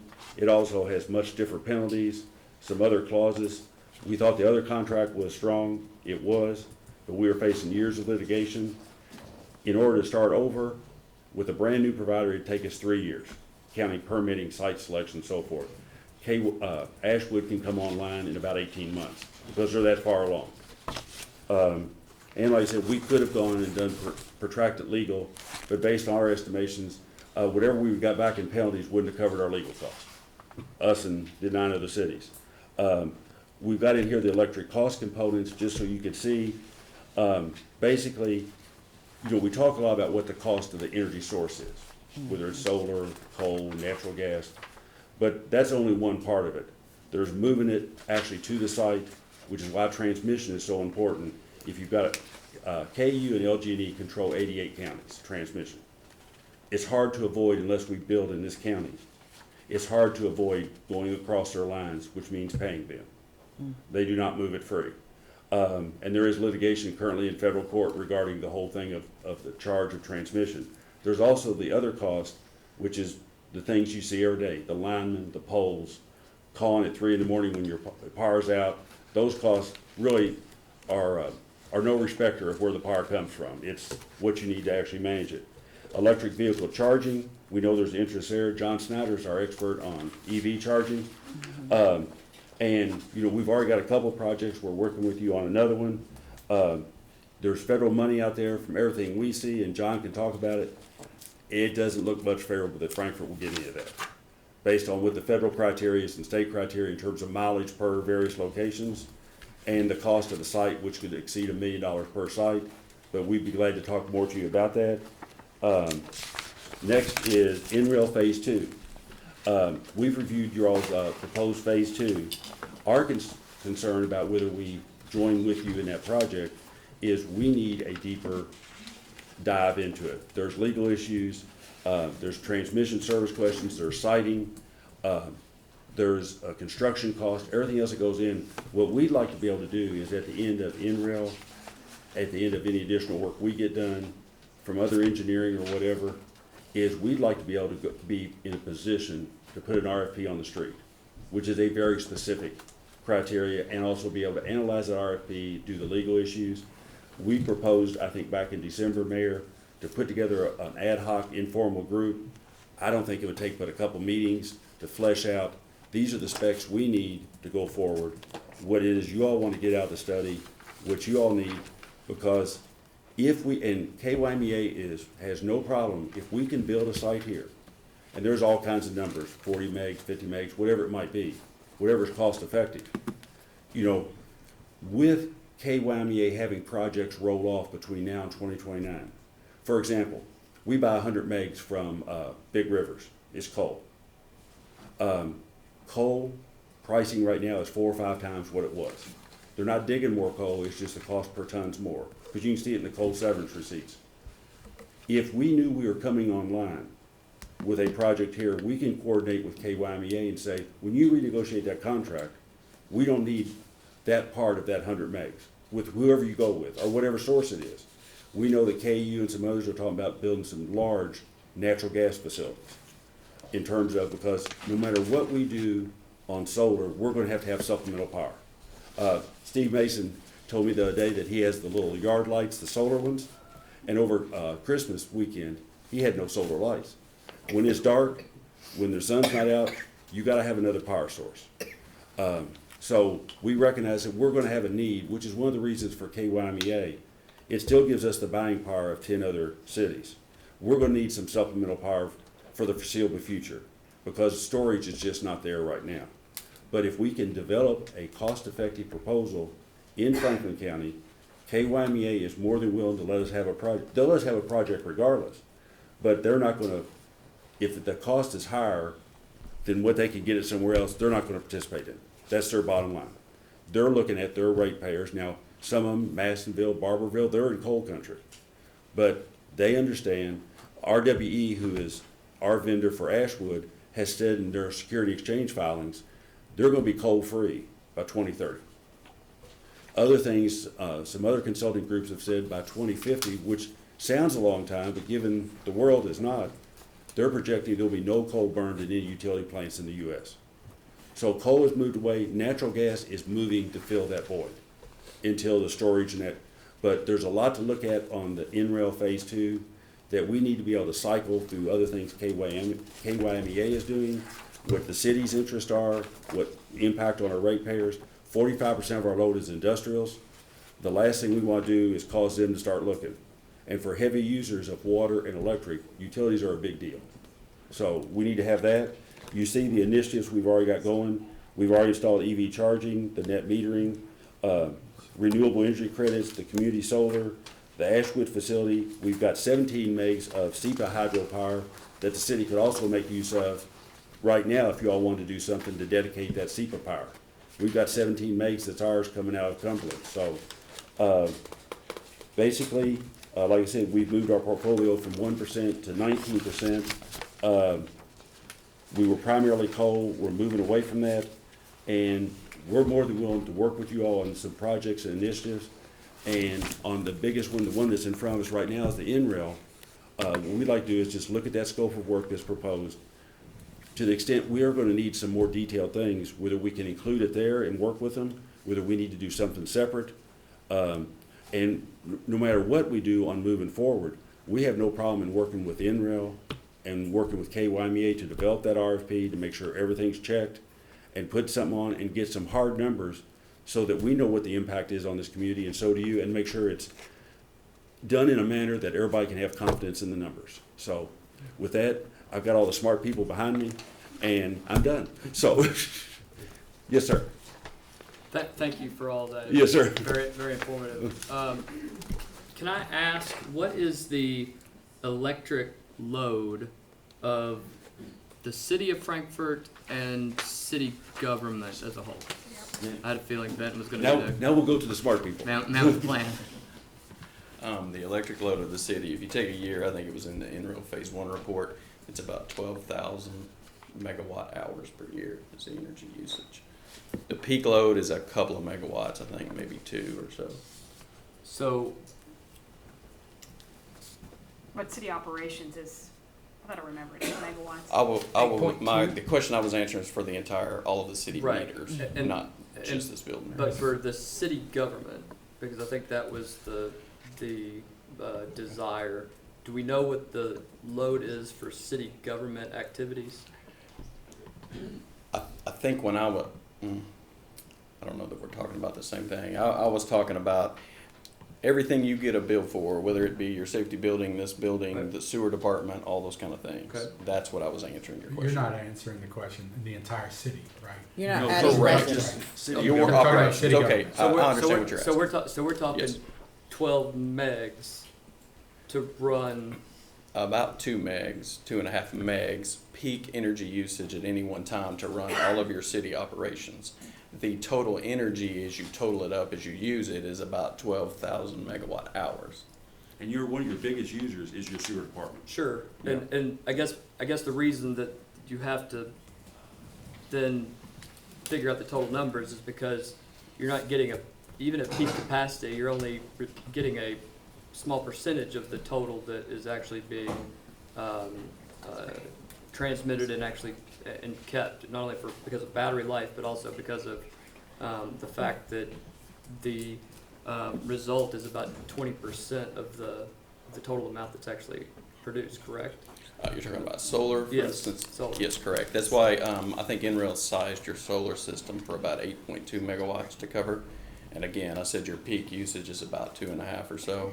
The reason that extra is there is, yes, you would have to have about 4 times as much to be able to generate enough energy in the limited window you have. So your capacity value for solar is generally about 25% of So if what the nameplate is. If we have another electric company, power company, in a surrounding state or area, had a similar need, the 8 megawatt that they produced, with about 66,000 solar panels and about 70 acres. It's my understanding that was about a $20 million project. The 8 megawatts, somewhere in that range, yes, I believe that's right. So a $20 million investment to run city government Yes, sir, annually. $20 million over the life of the project. And that's not your total bill, that's just to produce the power, that doesn't transmit it, and that doesn't service the lines. What we've priced is, from a cost-effective standpoint, we have operated with assumption, 40 to 50 megs. Right. You're looking at about a $47 million cost and about, 200 acres? Is what you need now. Jason's got some information, like I said, he couldn't be here. There's some technology coming along that will allow the solar panels to be placed closer together. Sure. Which reduces acreage. Sure. There's also people experimenting with flat panels as opposed to, there's a lot going on and it changes almost every day. But we're not talking about a major change from 66,000 or 70,000 panels to say 20,000 panels. We're still talking about quite a lot of solar panels. Oh, yes. And the life of a solar panel is 25. 20 years is the minimum, but most of them are lasting at least till 30 to 30 Okay. years. I don't know if you've ever gone down I-64 and noticed the. just happens to be the one that I'm talking about. Well, I think it produces just about enough one to operate the city of Simpsonville? It does. Yeah. It produces 8 megawatts, but it actually only, of that 8 megawatts, it only produces 20% of that. So you're looking at about that's not correct, about 1.8 megawatts at the Yeah, end of the last day. summer, LG&E hosted the mayor, Commissioner May, Vint and I, Gary, we all went down there and actually toured that facility. They took us around. They've got plans for some other operations. And what it all comes down to on all this is it really is a matter of price. Is what we've tried to do is not set our rates in a manner to cost shift. Which means. That's going to be my question. Sure. Is that if the city takes on a position that we are going to go 100% green, we're going to have to be subsidized by the ratepayers. By your taxpayers, Our not taxpayers. the ratepayers, yeah. Right, our taxpayers. But that's why we're proposing on this informal work group and the RFP is to actually bore down and say, okay, to actually build this, operate it, cost allocate, and we're in the middle right now of a rate study. We've not done one since 2013. And that's gonna look at rates for city government, schools, industrials, residentials, and look at those rates. And at the end of the day, the question is, if we want to cost shift, for example, say as a matter of policy, we want to make it more attractive for the industrial park, more attractive for the distillers. Where's that cost go? Well, I mean, sure. Yeah. But my next question was going to be the average Kentucky community is about 0.1% renewable energy. Is that a fair statement? If you take the whole state, that If you would take the whole probably- state, about probably in that 0.1, range. and at the end of next year, we're gonna be between 18 and 20% renewable energy. Counting Ashwood and our CPAR hydropower. I count that as a win. I say we take a victory lap, but if we take the position that the only thing that's a win is 100% renewable and green, then, I mean, you're talking about a crippling amount of money that, I mean, again, we could sell some to other areas as well and things of that nature, but you're talking about just for 12 megawatt annually production, which would be 33% bigger than the one you have on I-64, it's $140 million in build costs. Where's that gonna come from? I mean, I'm just trying to, I mean, I'm all for sustainable energy. I think we need to be moving towards that, but I don't think we're there yet. I would just like to correct a few statements and clarify something, is that actually Phase 2, first of all, we can't make the actual analysis of how much it's gonna cost, because that is what NREL in Phase 2 would do. They would do all the de-risking. They would do everything except the legal analysis. Of course, Frankfort Plant Board needs to do the legal analysis. NREL folks are not lawyers. But the other, the de-risking, you're looking at load, your transmission lines, where it could happen, that is all part of this Phase 2. And yes, you would have to do the legal analysis. And I think with the analysis they provided at the end of the Phase 1 report, and in calculating the benefits from the Inflationary Reduction Act, it is quite cost competitive. We don't see that. I'll be honest, we don't, I mean, is that fair, Vin? If I mean, we see, they, in their own report, they're talking 50, 55. Ashwood is nowhere near that price. 50, 55 is not a good deal. That is not a good deal for this community. Our current rate is much, much lower, and will be lower the next 20 years. So that's why you've got to build a matrix to be able to go in and look at all the cost components on the deal. Right. Land costs, No, you gotta interest get costs, into capital details. costs. I don't think all of that in Phase 1 of the report had all the details. Right. And So then this we're- is what Phase 2 is going to do, Well, that that's- we're gonna start. And that's all we're asking is to take a step back for 30 days. Let our people work with NREL, work with you and say, here's the things we know to do that deep drill. Here's the things we want to price out. Because they're operating at this level, they certainly have the expertise. They don't know the transmission, they don't know the layout, those Right, things they that we wanna know. work with you on that. Exactly. And that's why we want to sit back and have a more active role in defining what our needs are. Well, I think though, wouldn't it be great to actually start out all together, Sure. working together? And that's what we want to do on Phase 1, And we did. sort of. If you say that. What do you mean, sort of? We can have You were this discussion. engaged, we worked, we engaged you from the very beginning.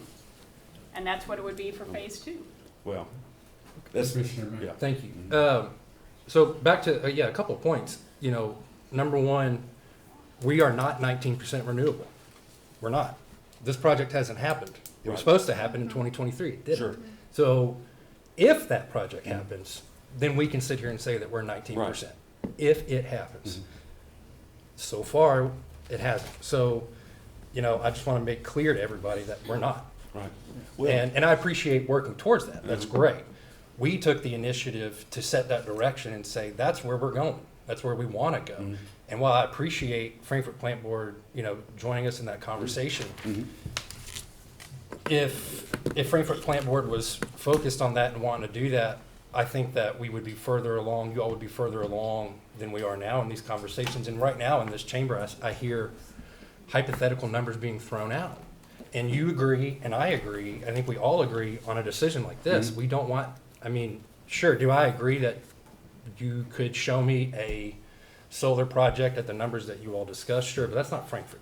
That's not the land, that's not what we need. And until we, I think the conversation that we're having in here just feels a little premature because we're not at a decision where we're signing checks and we're, you know, putting anything down as far as what. Well, two things I might add. Sure. Actually, Ashwood is supposed to come on in 2022. Right. Excuse me, thank you. And Yeah, exactly. And we're not This pushing year. that Yeah, either. thank you.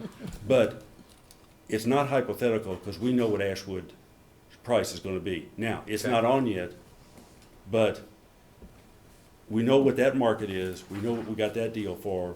We know what NREL quoted and KYMEA, and we can share that with you in closed session. KYMEA did an RFP for other solar providers to build, to see if we couldn't work it out with Ashwood, what would the numbers be? And that's where the 20 to 30 million, that's a real number. Difference over 20 years comes in. That's a fact. Because I guarantee you, anybody you sign a contract with now, other than Ashwood, are going to start from square one, and you're looking at 3-year development to get it online, permitting sites. The other thing is, and I appreciate what Commissioner Thompson said, the energy market right now, coal, natural gas, is way up. It may come down, but it's not going to come down to what it was before. So we can talk about what our current pricing is, which is much cheaper than anything else we're talking about. But when we renew contracts over the next 7 or 8 years, that all's going to change too. We know those numbers are going to change. So what we want to make sure is that as we go forward, what is the impact going to be on this community rate-wise? And everybody needs to know those numbers, because we're looking at some major numbers, and a wrong move can cost you 20 million in this market. We use 50 million a year. You know, if prices go up 30, 40%, you can look what that does to rates here. And had we not had some of the contracts in place this year, you can look at what LG and KU have done. We'd be looking at what, 20, 30% this year? Yeah. And we didn't. I mean, it was pennies that we went up, not the 20 and 30%, because we were locked into longer term contracts, and we were locked into extra capacity. So when everybody else was rolling blackouts over Christmas, we didn't have to roll those blackouts. People criticized us before, you got too much capacity, but nobody criticized us for not turning the lights off for 2 or 3 hours at a time on Christmas Eve. Right. Other communities did. Louisville did, other places did. We didn't turn it off. We had bought the power, we had scheduled it, and so, I mean, this is a world that everybody can always say you could do it differently, and hindsight's always 20/20. But I think we've made some responsible decisions. We want to make a responsible decision on this, and the only way to truly ever put a number to it is to actually get on the street and do an RFP. Not talk about it, actually do one. So. Hold on. That's what Any we others faced want to, Commissioner Unger, Commissioner Waltridge? And so, I think the next step is, do we need to get this committee together? Do you have anything else you want to add on? No, just to say, that's actually the end of phase 2 that would be, the RFP would be put together, and NREL would work with us to select an appropriate vendor. Until we Well, see, that's one of the legal issues. You're not a utility. Right. We are, under PSC. I mean, so the question is going to be, if we put an RFP on the street, are we prepared to deal with the numbers or just let it go? Because you're asking vendors to spend thousands and thousands of dollars to put together a response. They don't do it because it's an exercise. They want to know we're serious. And we're going to need some siting, depending on how large we go, which becomes part of this review, determines how many acres we're going to need. And can we locate it within our transmission area? Are we going to have to start paying KU or LG&E to roll electrics to us? And that adds another cost layer. I mean, and there's a lot moving in the future, and we're prepared to take that next step to look at what that costs, but we need some hard figures that Gary, who's got 40 years, and we've got some access to some engineering firms who can sit down and say, if you're going on the street, here's what you're going to need in Frankfort, based on your current network, based on how things are laid out, here's the kind of RFP you got to get on the street to get a real price. Now, and Laura and I talked on Friday about getting the informal work group together. Now, you know, one of the other things, say KU announced 150 megs in Henry County, cheap. The definition of cheap. Would we want to go that route and save that money, or build here at a higher price? Those are the kind of policy decisions that have to be there, because LG&E and KU, part of the PPL, are large enough to make that kind of investment. As Commissioner Thompson said, where's that money come from? You bond it. And you recovered in your rates on your revenue stream to pay that debt off over 20 or 30 years. They've got huge cash flows. We don't have that kind of cash. So, I mean, and right now it'd be a terrible time to borrow in any market. The rates are up, but they'll come down like everything else. Maybe, sort of. Any, do you all have anything else? No, sir. Before we, Commissioner Thompson had another question. Any others? Commissioner Thompson. sorry. I'll be brief. First of all, Madam City Manager and Commissioner Mayor Pro Tem, May, I respect the fact that we don't have hard numbers in front of us. I also respect the fact, and I said in my statement that we weren't at 17 to 20% yet, but that we were going to be. And if it takes 2 extra years, it's taken us 3 times that for parcels B and C. But I will also say that we do know what the costs are for very similar projects for smaller communities, and those rates are only going to go up. So I will agree. I will submit the fact that you're right. I don't have an exact number, but I can tell you if we built it right now, and it cost, we needed 100 flat acres somewhere. I don't know where you'd put it. We couldn't even put rick houses in Peaks Mill, but the reality is that it's gonna cost a ton of money. And I'll close on this. When in October of 21, when Commissioner May at the time came to us and said, I would like to pass a resolution, I specifically asked if this was a non-binding resolution, that we were not going to force the ratepayers of this and the taxpayers to bear the cost of something that we want to do quicker than the technology was available.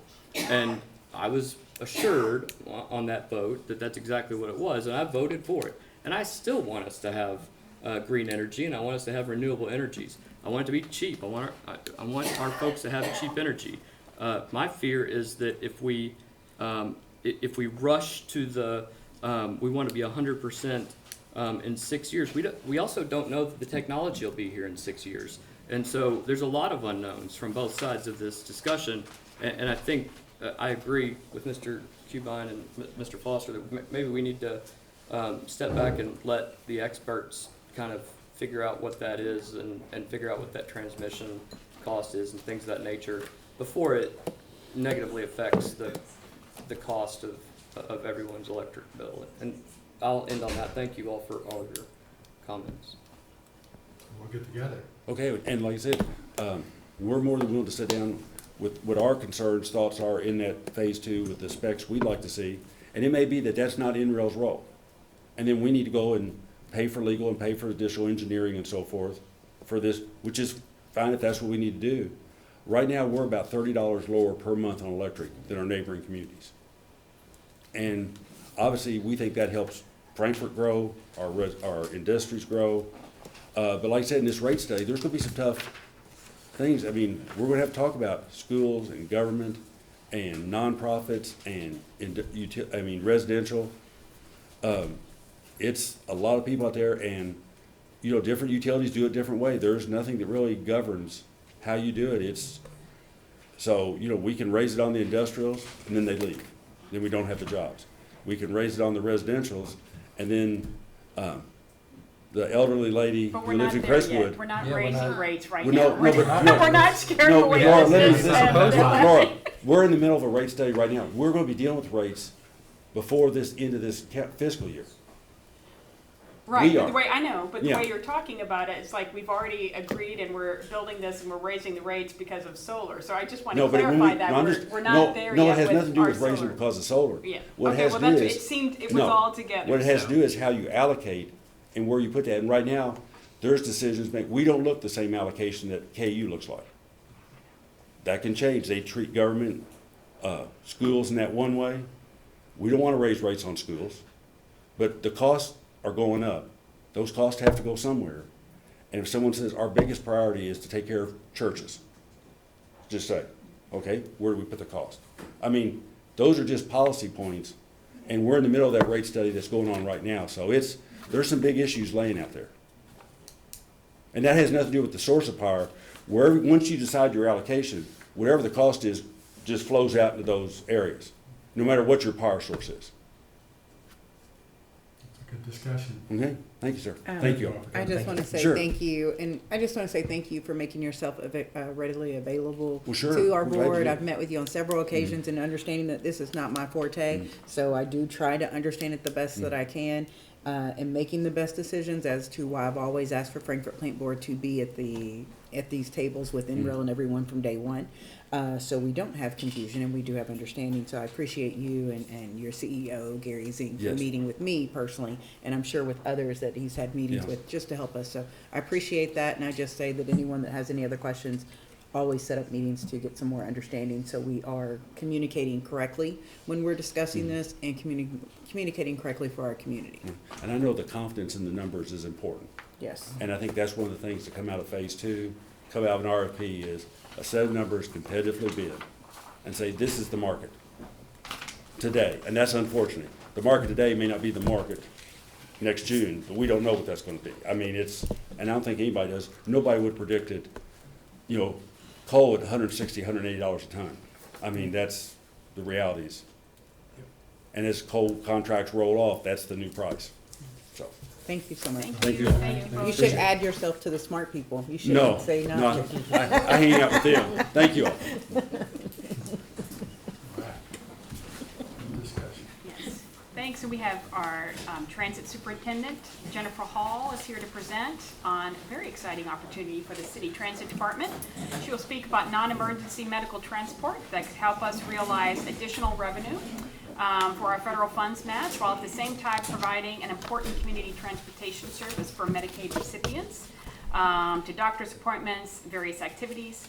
Jennifer brought this up last year. We had a lot of discussions, and I thought it was a great idea, and I just want to say thanks, Jennifer, for working hard to find these opportunities as we talk about our city budget and how we can be more efficient and effective. So thank you. You're welcome. I'm excited because I get to, instead of asking for money, I get to say how we can get some money. So, yay. So thank you for having us tonight. This is just a very brief presentation about the potential benefits of partnering with BG Cap to provide Medicaid paid trips for passengers. I have behind me Miss Jackie Johnson. She is the Medicaid and Compliance Manager for BG Cap, so she's going to be my emotional support companion to help me answer any tough questions you guys may have. And as said, this is just a brief description, just kind of an overview of what may potentially happen if we were to take on this adventure together. So, the first question that I ask myself is, what exactly is NEMT? So, it is non-emergency medical transportation, and it's a very important benefit to Medicaid beneficiaries who need to get to and from their medical and medical-related appointments. And in other words, it's a way that people can get to their doctor's appointments and they don't have to pay out of pocket. Their Medicaid is going to reimburse for those trips. And the purpose of the program is to obviously provide some adequate transportation. In 2012, they did a study that 60% of Medicaid recipients reported a lack of reliable and affordable transportation, which is really sad. And then they also reported that 3.6 million people missed or had to delay a medical appointment each year due to lack of transportation. So this is just a great avenue that we can use to really provide more to the community. So what is NEMT? Continued in Kentucky, the Department of Medicaid Services has a contract with the Transportation Cabinet to oversee Medicaid transportation. So KYTC has an office within their entity called the Human Service Transportation Delivery Program. They actually are very closely related to, they're in the same, like right across the hallway from each other, from OTD, the operation, and we already do a ton with them with our grants. So I'm very familiar with a lot of their staff already. They will select 16 regional brokers. BG Cap is one of those that was selected. And then NEMT service providers, that would be us if we chose to do it, and we would be called subcontractors. So the regional broker, Franklin County, is in region number 8, and so we partner, it's BG Cap, Bluegrass Community Action Partnership. All brokered trips must originate within their region, but they can go to locations outside of their region as well. And BG Cap brokers for the following communities: Anderson, Boyle, Casey, Franklin. I always say Gerard. I always say it Garrett. wrong. Garrett, Jessamine, Lincoln, Mercer, Scott, Washington, and Woodford. So those would be potentially all of the counties that we would be able to service if we were to choose to do this. And BG Cap has a lot of responsibilities, which saves us from a lot of responsibilities. Essentially, Miss Jackie Johnson over here is the gatekeeper for a lot of the program. So BG Cap's job is they confirm the Medicaid beneficiary eligibility. They will arrange the transportation with a qualified subcontractor. They would pay the transportation providers, that would be us. They would verify that the trip's approved by Medicaid. They would schedule the eligible trips through one of their qualified providers. They would document that all Medicaid requirements are met, and they would provide those reports to KYTC for us. We give them that information, and they pass it along. And they would confirm that transportation providers have proper background checks, licensing, training, and safe driving records. So they have a lot to do, but we appreciate it. And who can use NEMT services? So essentially, any medical eligible recipient may receive NEMT services if the recipient meets the following conditions. So they need to be obviously traveling to a medical related service. They need to have their medical service deemed necessary. The rider has to have a valid Medicaid card. The individual must have an unmet transportation need, and free transportation, which is appropriate for recipients' medical needs, is not available, or use of appropriate or operational household vehicle is not available. So if they have a working vehicle, they can't obviously use our system. So these are people that really, essentially, if they don't have this trip, they're going to have no other way to be able to get to their appointments. So how would a passenger schedule a ride? NEMT rides must be scheduled through the broker. So BG Cap would receive a 72-hour notice or a 72-hour reservation. The broker would then assess the client's need and the best mode of transportation. The broker would confirm the trip has been scheduled and provide the recipient with a reservation number. The rider has to be available 15 minutes before their scheduled time of pickup. It's that simple. And there are some special circumstances for emergency transport, and we would be able to help in this. We currently are doing this, but we're doing it for free. And this would be a way that we would actually receive some reimbursement for these services. But if an inpatient hospital discharge is done, we would be able to transport them from the hospital to their home, as well as an urgent care. So what resources would we need to provide in order to have this service? Well, first, we would have to have some additional staffing. Initially, I see this going in phases. I don't think that it's appropriate for us to just go in there and give you 20 drivers. I mean, I'm sure Jackie would love us to that. But I'm thinking if we did 2 full-time drivers at first, the vehicles, the initial phase would require 2 20-passenger vehicles. We currently have those ready and available. As clientele grows, of course, we would need to have more. BG Cap does ask that they have 3 vehicles available, so we would be able to do the 2 20-passengers, and we also have a couple of minivans, and we do have an 8 and 1 passenger van that's available as well. Obviously, we'd have to spend a little bit more on fuel. We're no longer just doing the city limits, but now we're also going into Franklin County and possible surrounding counties, so there'd be an increase in fuel cost. And then our dispatch, as of right now, I don't think we would need any more dispatchers because BG Cap does so much of the upfront. But if we did grow this into something more substantial where we had an actual Medicaid, like, department with it, just subsection of transit, we may need to have a dispatcher that's dedicated to that service. So here's just some potential excess revenue that could be created.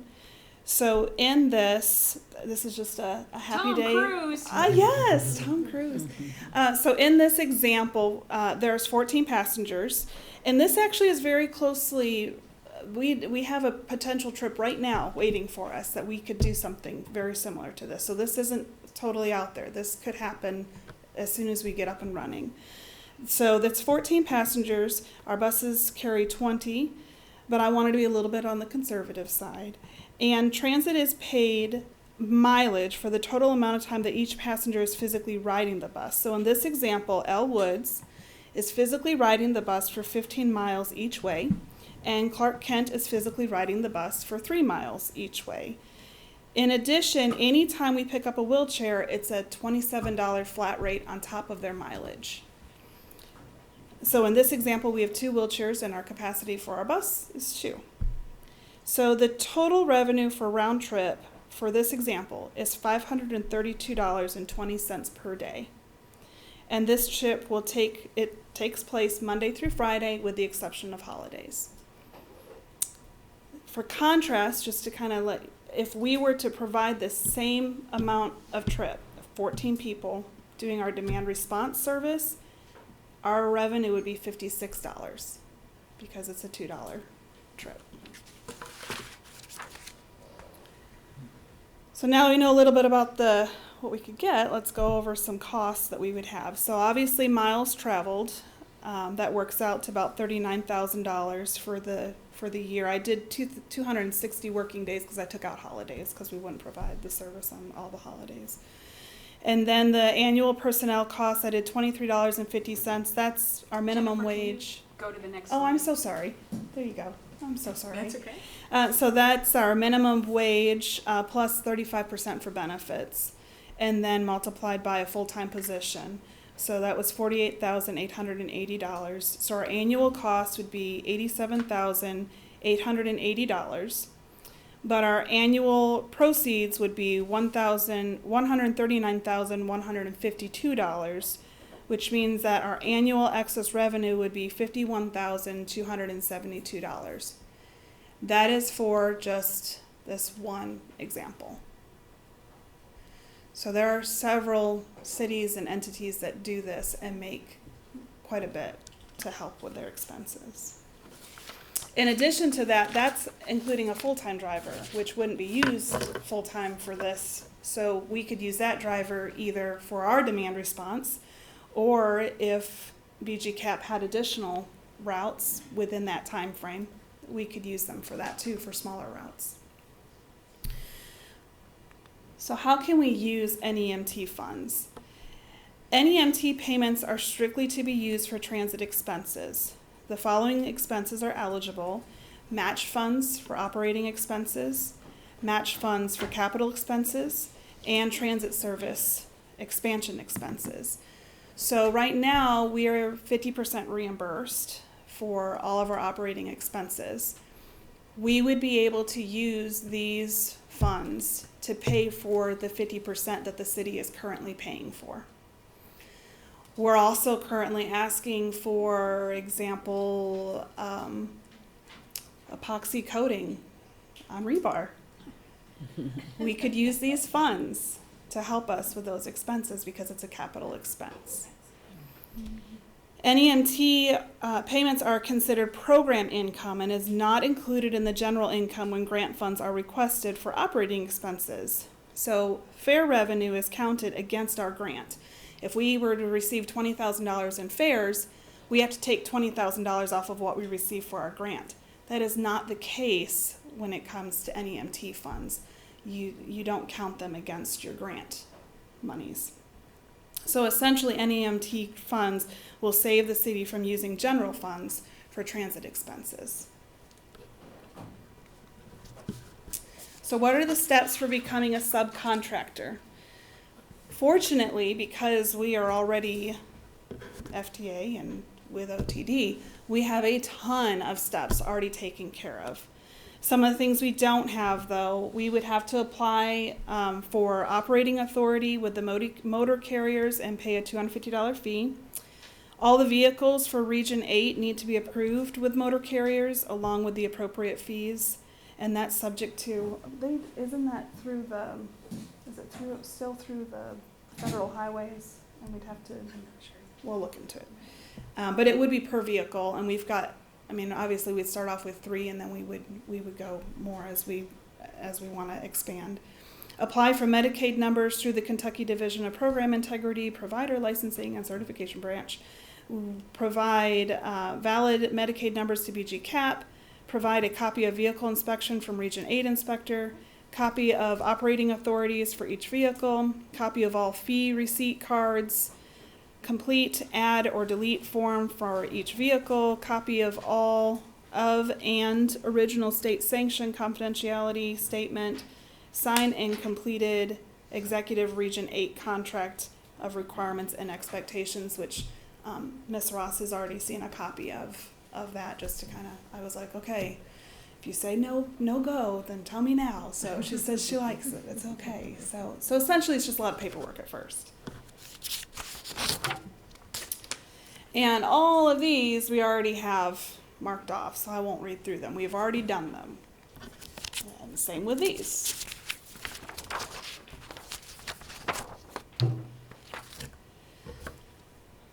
So once we are deemed compliant, BG CAP will submit the completed package to KYTC, and once they receive the approval from KYTC, then BG CAP will notify us in writing, and we will begin providing trips for them.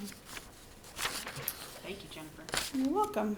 These are just our resources. Also, I would like to make sure to invite everybody. March 6th, we will have our coordination meeting at 3 p.m. virtually, and it's always a fun time. Commissioner Waters. Thank you so much. I actually really like this program. I used to work in the American Cancer Society, where we help get cancer victims where they need it for all their treatments, Yes. and cancer patients and their families. So I appreciate this.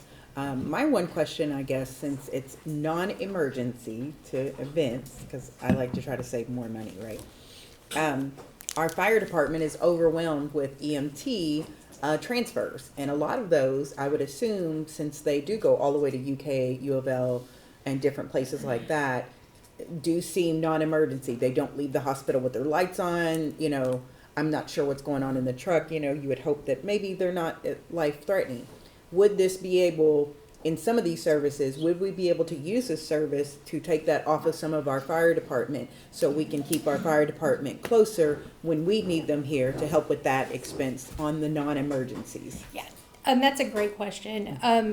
The way that it works, it's a little bit different just because there are rules and regulations that have to be followed in order to keep everything in alignment with Medicaid requirements.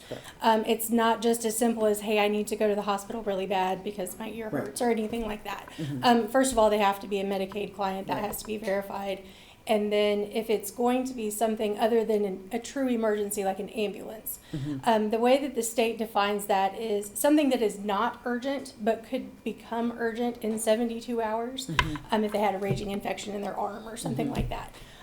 There are steps that we can take to verify that that is an urgent trip. The reason being the state wants to make sure that they don't just have an urgent need to go to Central Baptist and get on the Lextran and go to the mall. It just needs to be a verified appointment, and we can do that on that side. There aren't very many of them, and when those happen, we generally do the urgent trips in-house just because our dispatchers and everybody is right there, and we have so many buses that are running back and forth. It's easy to say, hey, you're already over here. Run over and grab them. So that's kind of how those usually work. But there's not very many, maybe just a couple a day usually. Okay. So But we could help out as long as they are. 'Cause, I mean, Absolutely. if they've already been in the hospital, they need to be transferred to another. Their insurance and things would probably, I would Absolutely. assume, be And ran it- already, and we would already know that information and know they're pre-approved. Yeah, and it But just definitely to could help help out that with way. some of our, need for our EMTs to do so many runs. And I will say Taylor and I, the director of BG CAP, him and I work very closely together for several things. Okay.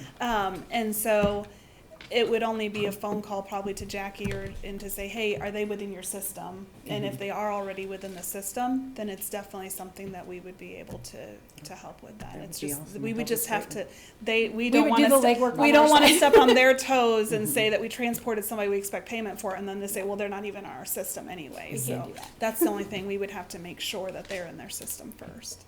Great, thank you. Yeah, thank you. Aside from the paperwork, what's the downside in doing this? You know, devil's advocate, I have been trying really desperately to find something.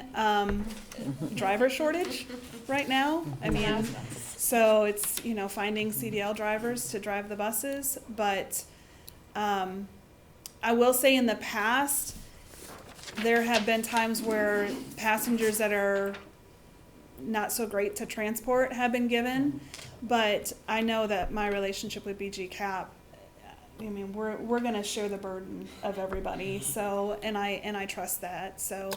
It does take more work on my side as far as getting the reports and getting those things to them on a timely basis, but, I mean, when you're getting a check every Wednesday. That's actually not even quite accurate. All of the reporting is done by my team. Well, We yeah. have a reporting specialist. She goes through every day and she verifies all the trips. We have 13 subcontractors across all 11 counties, though we are short in the northern area, and that's where we could really use some help. So this is important for us too. We did 14,440 trips last month. That's just Medicaid trips. All of our demand response and private like nursing home facility runs, those are separate. So we do take a great volume. The example that we do not transport Barbra Streisand, those are actual trips for actual people that are support for community waiver clients. They go to learn community skills, how to better take care of themselves, to help them be as independent as they can. So this is crucial work. It's not just running somebody at the doctor. We do that too.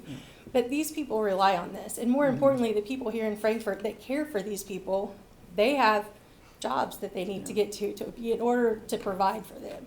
So it's really important work on both sides. And it's a really good team effort for all of us. If you guys did go this route, Jen would get the trips, we upload them, and they go to a portal. You guys have your list. You run it the next morning. If there's any problem or anything, let us know. You all do the trips, mark that you did them, and then that comes to us, and that's as far as it goes. So there's really not a ton of paperwork for you. And it's a great compliment to Frankfort Transit that they trust us to know that, you know, if they provide us these trips, we're gonna take care of the passengers, and we're gonna treat them the way we would treat our passengers that we have every single day, so. It's been a great partnership with BG Cap. They're really wonderful to work with.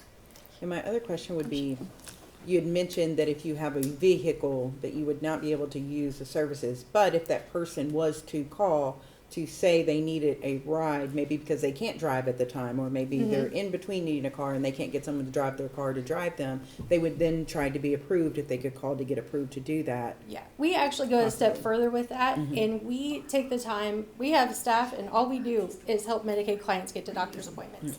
Some of these clients, it's every bit of their capacity just to call and say, hey, I need a ride. Yeah. So what we did is we've absorbed that burden, and then our team calls their doctor's office, or, you know, tells them they can get a mechanic statement. You can call this one if the car's not functioning.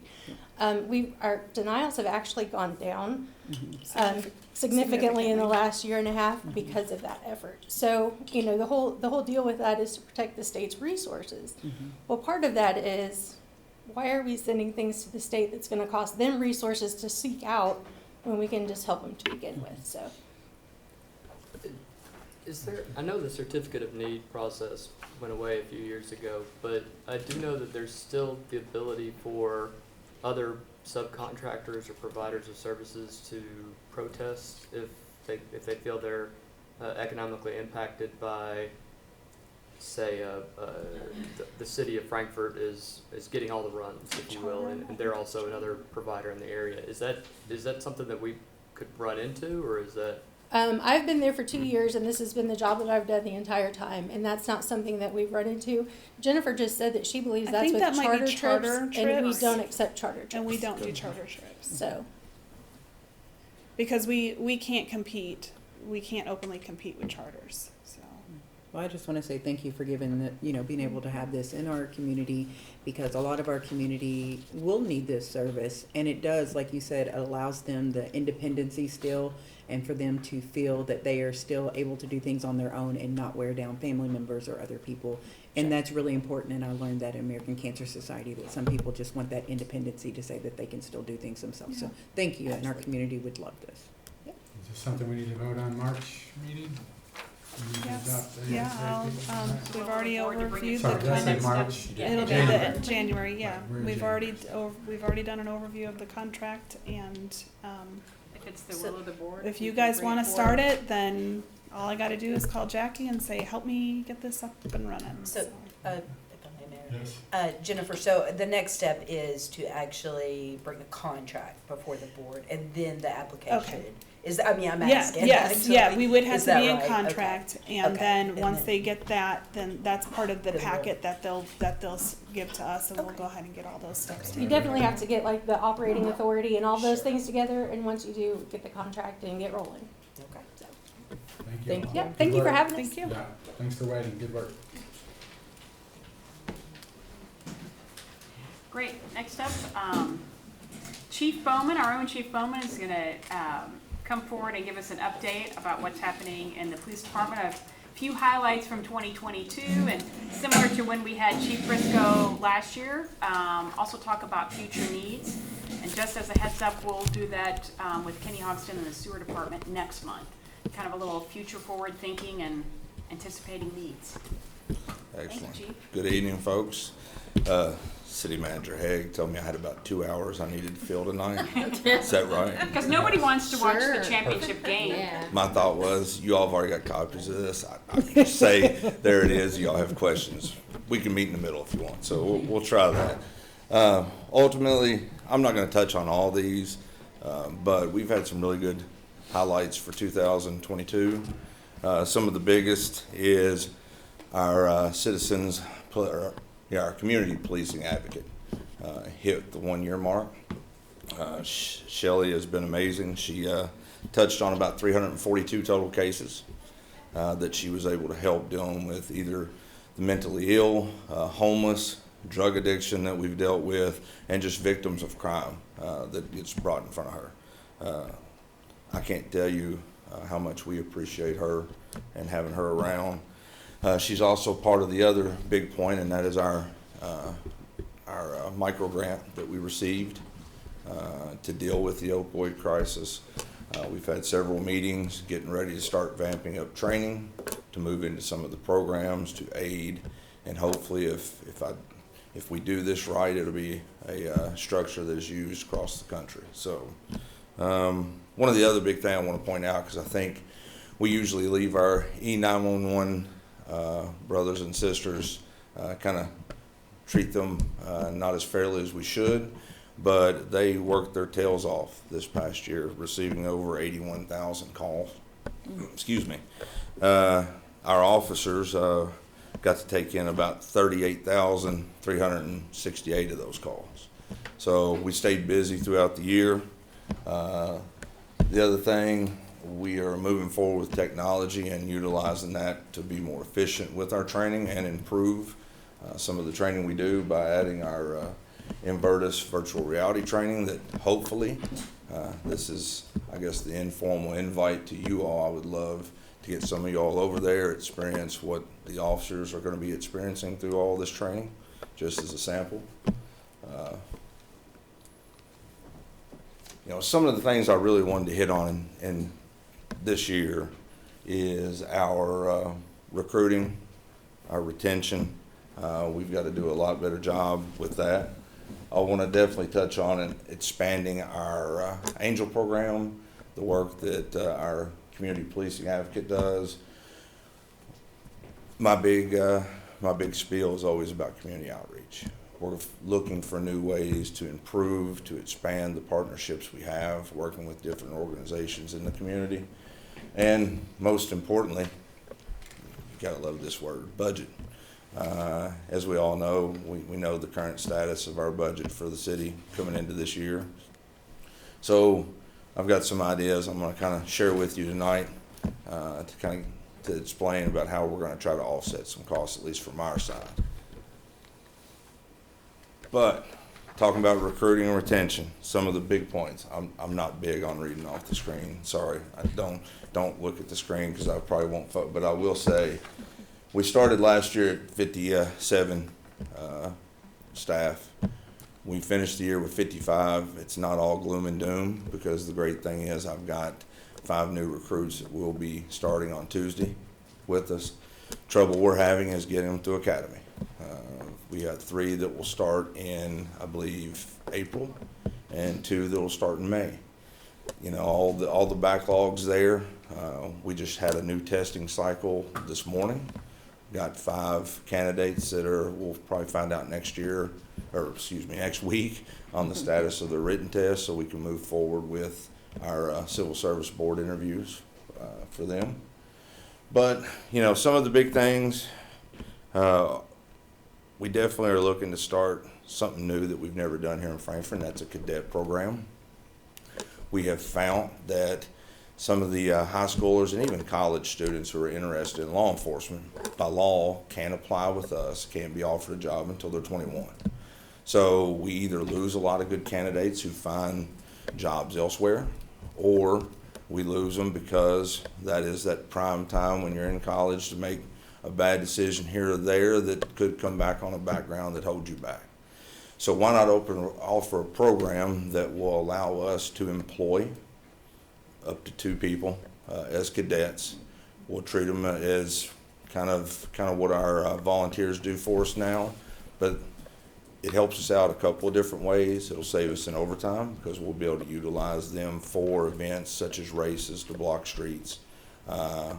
We'll be able to offer them maybe some help building a partnership with KSU through education. And what it really does is it allows us a 3-year interview, for a lack of better words, that we have these individuals here with us. They're starting their training. They'll be more, I guess, educated on how the city itself works. There's been some ideas of having them help out with emergency management, help out with different facets in the city that might affect their job, so they can understand truly how we all work together as a team. Another program that I am probably going to introduce is an auxiliary officer program. What this will be really focused towards retired officers that will come back as part-time. This will, once again, I'm kind of cheating myself out of my budget part, but it'll be a way for us to help cut costs and save money, as opposed to paying an average overtime that I estimated was around $40 or so. We'll be paying like $25. If I did my math right, I guess I'll go ahead and just cheat the rest of that slide, but if I did my math right, when you figure in we had over 113 days where an officer called in that required us to have overtime, that's not counting if we have people in training or people that's been off or we've been hit with the injury bug this year. That's not counting those days with pre-scheduled overtime dates. That's just the call-ins. If we utilize it right, we can save up to about $30,000 in overtime with these 2 programs that I just pointed out to you. With that, currently Assistant Chief Aubrey, she is working with KSU on reintroducing and revamping our intern program. It has not been a true internship in the past. And I hate saying that, but it just hasn't. So we're working with them right now on the logistics and the guidelines that we would have to follow. And it's not just for officers, it's in social work. We can also utilize programs for our dispatch center for their communication. So there's a couple of different ideas on the board for that. Working with the plant board on some promotional videos. Not just promotional, but also educational videos for the public. And then lastly, you know, we are going to have to be more creative in our recruitment. I've gotten a couple of ideas with how to work with some universities, but we're also going to open up our borders. We're going to look at some recruiting fairs outside of the state, farther points in the state, you know, working with military bases that have recruitment days and stuff. We're going to do something outside of our norm. So we'll be opening up some some funds there, expanding our budget with that because we know we have to do a better job recruiting. Anybody have any questions on that before I go forward? All right. So we also want, as I told you, we want to expand our Angel program and our community policing advocacy. So to do that, we have created and working with the Franklin County Health Department and UK, we are doing an overdose response team as an extension of our Angel program. What this will consist of is 3 to 4 members. It'll be a peer support. More than likely, it'll be our community policing advocate, and it will be an officer and an individual from the health department. We'll run reports probably twice a week, once on a Monday, once on a Thursday. Have teams go out on Tuesday and Friday to, instead of, Angel program's great, but we're sitting around with individuals in crisis waiting for them to come to us. This response team will actually go to them while they're in crisis and offer the same opportunities that the Angel program does. Georgetown has seen huge success with it, so we hope to do the same thing. So hopefully February should kick off our first groups, first team visits, and hope to have some great numbers to give you after that happens. We're also going to look at a way to create a better follow-up system for the Angel program. Getting people into recovery isn't where their need stops.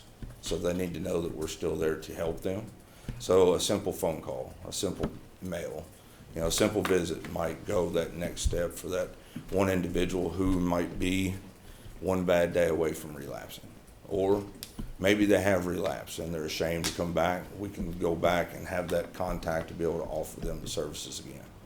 Because some of you all that know some of my personal story, addictions hit hard in my family. I've lost loved ones just like a lot of people in this community have. So we will continue to find ways to reach out. Again, we're looking to expand some things. I have been in contact with Dallas Kratzer. He is our main contact for Skills Bridge with the Department of Defense. We are looking at expanding our MOU. Currently, all we do is provide a service or a listing for an officer. We're going to expand that both to our dispatch and our social services, our community policing advocacy, to try to gain interns and qualified employees once they complete that program. It's something that we're also going to be discussing at expanding for the city, not just the police department, because those programs can help with sanitation. It can help with our garage and having mechanics and stuff. So it's other ways to get, and as you all have heard before, while they're in this program, all their money, their income, everything's being paid by the Department of Defense, so it saves the city money. Okay. Now, as I touched on before, community outreach is where I'm most proud of what we're doing. We don't say no. If we get invited, we're there. And if we're not invited, we create something that we can communicate and meet with people. We did it successfully, teaming with the fire department, having a recruitment fair, but if you were there, it was more like a party. The kids and families came out, had a great time, good interactions. We did get some applications from individuals. Had a couple do some ride-alongs, so it was successful in that end. Most importantly, it allowed more interaction for our officers in the community. With that, we're hoping to really reach out more to more groups. Definitely increasing our Citizens Police Academy. In the past, it's been 2, then COVID struck, it went to 0, then we increased to 1. Well, this year we're reintroducing our spring and fall. You all are also, for those of you all that haven't had it yet, you all are more than welcome. Please sign up. We had a huge outreach last year, so it truly is an amazing thing to do, and especially now that you all kind of get to cheat, but when individuals get to truly understand what we deal with and we're able to educate them, be clearly transparent on what we do, it makes things a lot easier. Oh my goodness! Here, we're gonna skip that one real quick. We'll come back to that in just 1 second. I changed my mind on some things. So I want to talk to you about some numbers that everybody wants to hear. Some of our crime stats. As I got them in this morning, I intend to have them emailed out to you all so you all can actually see them and understand them. But just to kind of touch, remember we took over 38,000 calls for service this year. About 1,537 exact, is our misdemeanor and felony cases per KY ops last year. In comparison, we kind of look at 7 different cities, 6 including ourselves. We look at Lawrenceburg, Versailles, Shelbyville, Nicholasville, Georgetown, and Lexington and kind of compare ourselves to. With that, of those total calls, we were actually 4th. I mean, when you have communities, and we do it for a reason, that have less population than us, such as Versailles, such as Shelbyville, such as Lawrenceburg, you don't expect to have crime. If we can pull that off, I'm going to ask for a raise. I am, because that's looking at these numbers. But we do have less total crime when compared to when compared to Nicholasville and Georgetown and Lexington, of course. Some of the big things that hit with us that I wanted to throw this up before we go back to the budget side here is because we have to find new ways to decrease these numbers. For vehicle thefts, besides Lexington, we have a higher amount of vehicle thefts in this county. It's been that way for a long time. Larcenies, actually, we're behind all the other cities that are comparable size. Burglaries are a big number. We're behind only Lexington, and that's a little frightening. You ask how anything that I'm saying right now is going to do.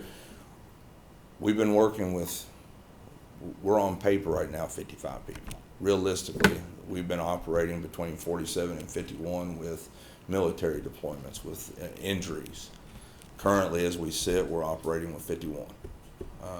And what that means is that's a lot more calls per officer. That means there's less time for proactivity in the work efforts. And this is why less visible officers, because we're not able to hit the neighborhoods as much because we're bouncing call to calls. You're going to see some of these crimes of opportunity increase. So it's our goal to get back to full staff this year and until we do, find new ways and new tools to do that. And well, that's where I introduced to you, as you've seen in some of the stuff that was sent, the flock camera system. If you haven't seen any of the news lately, Lexington they even scrapped their pilot program and just said, forget it. They started out with 25 cameras in a city the size of Lexington. And the numbers I had, I'm sure they're higher today, but in like the first 3 or 4 months, they recovered 104 stolen vehicles. They made over 170 arrests, and they found 13 missing people. Flock will show plenty of numbers. 2 states away, Flock camera was able to identify a golden alert and return that individual safely home. The media had a bunch on the prison guard that helped the prisoner escape. Well, they were located based off flock camera systems. So it is incredible in reducing and preventing crime.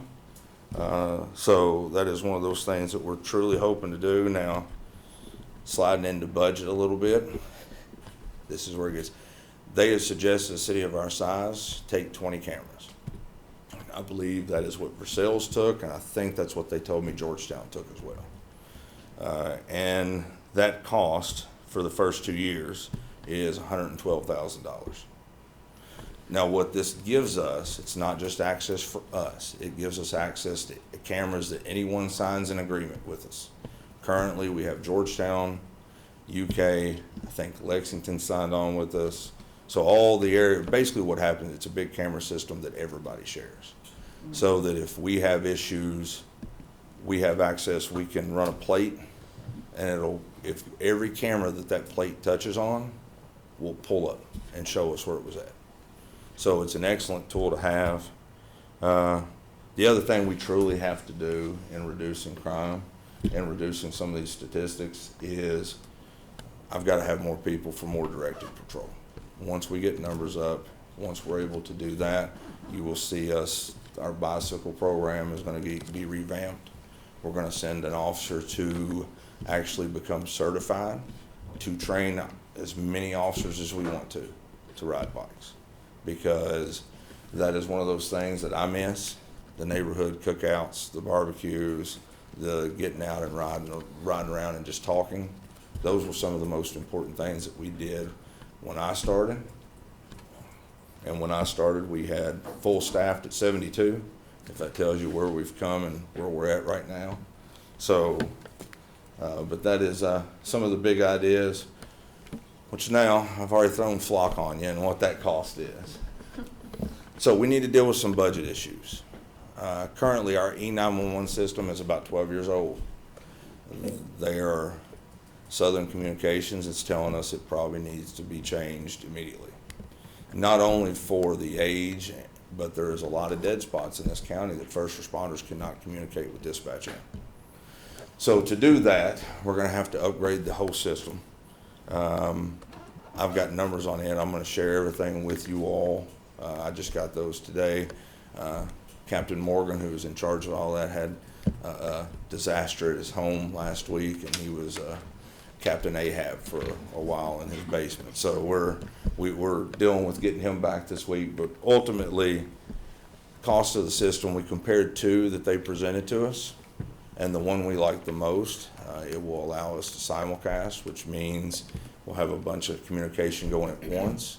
It'll remove all our dead spots, and its cost is about $1.4 million. The alternative is a little right at about $2 million on the other. So how do we do that? We may have to look at, currently we have E911 fees that go on landlines. Well, nobody has a landline anymore. We just asked the county to do their part. Yes. But with that, we need to find a new way, a new target for the E911 funding so that we can build those funds to help cover these type costs. I have presented, and it's in review night right now, a false alarm fee. A lot of communities around here have went to their businesses for false alarms. I can tell you at one point, every day that I drove into work, I was hearing one business have false alarm every day, just because delivery people wasn't putting in code. So this would be a deterrent to that, which aids officers that they're not having to go to false alarm calls, and they can focus on more proactive things they could do. So, and then you're looking at our reduction of overtime that I talked about through our cadet program. So that's a way to cut cost. And the big hot topic, vehicles. I will tell you right now, we are taking steps at identifying an electric program that may work. Until then, we've went with a hybrid, looking at some of the cost savings a hybrid can present over a 3, 4, and 5 year plan. Currently, upfitting on one cruiser is a hybrid. You're looking at just a couple $100 short of $70,000 for one. In looking at electric right now, the couple that we've truly looked at, you're looking at $82,000 and up to $93,000 on just one vehicle. And you're not going to like when I say this, but we're at a bad spot. We're going to be getting rid of 5 cars. We're currently working, talking to a couple of dealerships to see if it's more cost effective to trade them in. Being that right now I've got one car that's going to be totaled, and we can't even order from Ford. So replacing them immediately is becoming more tasking. So we're really in desperate need of about 10 new vehicles right now to catch up. So that's why it's so important for me to try to come up with some creative ways for funding and find some new ways, and hopefully get some leniency from you all on getting some additional vehicles. All right. Any questions? Commissioner May. Just that you brought it up here, what's it cost to fit up a gas vehicle? to fill up, I No, guess. to fit up. You're saying the electric. Outfit. The hybrid itself is an additional $3,900. An additional $3,900. Yeah, so the price I We're gave you paying was. $3,900 more than we were for a gas vehicle. Yes, in this. So you figure I think it was like 69.9 and some change is what it was for the price around, it would be around 66 for a gas. Right. Surely we make that up in gas savings. Absolutely, and that's why we decided to go Yeah. with it. Awesome. So with the amount of miles that we put on it, we will save in the course probably of the second year, but at least the third. Right. Thanks for taking the time to look into that and everything else. Well, that was Assistant Chief Napier. He is the car guy, I will tell you. He has truly got numbers after numbers broke down, and the work that he and Assistant Chief Aubrey have done in helping me prepare for this is amazing. So. Yes, Commissioner Roberts. My first question, you said that we were right at 55. Is that counting the 5 coming in? No. Okay. No, so currently that- sitting, we've got 2 in academy. Okay. One's set to graduate this month, 1 in March. Okay. And to kind of give you So an that's idea. adding to the 55? Yeah. Okay. So we'll have 60 after next week. Okay. Now, the scary part, if I may add, Sure. is we currently have 2 to 3 that is eyeing retirement at July or before, and you technically have, with your current retired guys, about 11 that are eligible to leave after July. Okay. My other question, I'm sorry. My other question is, with our cameras that we have right now, have we upgraded to the cameras where you can go live as a chief of police, like at any time? So if they were to have a pullover or they're at an event, anytime you or someone, in the office there could go live with that officer and watch them live and them not know that you're watching them live. Have we moved up to that yet, or are we moving in No, that we're not direction? there. We just Okay. upgraded our cameras, and they're pretty close to that. As soon as an officer finishes a stop, I can go on and immediately watch, but it will not, I don't have the capability Of live yet. going in there live. There's a lot of security issues with that that comes along with it, and I'm not that IT guru but that would be a little scary for me, because if somebody hacks it, they've got live access to the inside of homes and stuff, and that just frightens me. Okay, I was just wondering. Commissioner Thompson. Thank you, Chief, for all that you have presented in your cost-saving analyses as well, and all of your staff have been working on that. I just wanted to take a couple seconds. You had mentioned that we need to do a better job of community follow-up with individuals, and I wanted to give a little bit of praise and shout-out to Shelley Hearn, who does an amazing job with following up on individuals, and also Officer David Duncan. I know for a fact that there are 2 individuals that are alive today because they followed up. They consistently followed up and didn't quit on those people over the last 365 days, and those 2 individuals are alive because of those two people. And I commend you for being a good leader of them, and I commend them as being good police officers and community enforcement officers as well. So I think that I would have been the first guy that would have said, we don't need more social workers, we need more police, but you guys have convinced me that it works. And when you have people that are there, like Shelley, who is phenomenal at what she does, and you have dedicated officers who are willing to take the steps that are necessary to save lives, then that's all that we can ask for here. So thank you. Well, thank you, sir. We're very proud of the direction we're heading in. We really are. Commissioner Unger. Yeah, I want to follow up on that. I've talked to Shelley a bit about what she's done, and I can say that I could add a few numbers to Commissioner Thompson's list. So I'd also just like to thank you. I appreciate all of the initiatives that you want to take on and start new. I was sort of wondering about the overdose response team, because I know that in Lexington they've done like the community paramedicine program. So I know that would bring EMTs into the mix, and I think, at least when it started, the 3 local hospitals in Lexington helped pay for that program, or help finance it. So I just think that's a great idea. Maybe we could look at, making that even bigger in the future and asking for local help as well. No, absolutely. And in fact, I've done the fire department and EMTs a disservice, I'll admit. I failed this.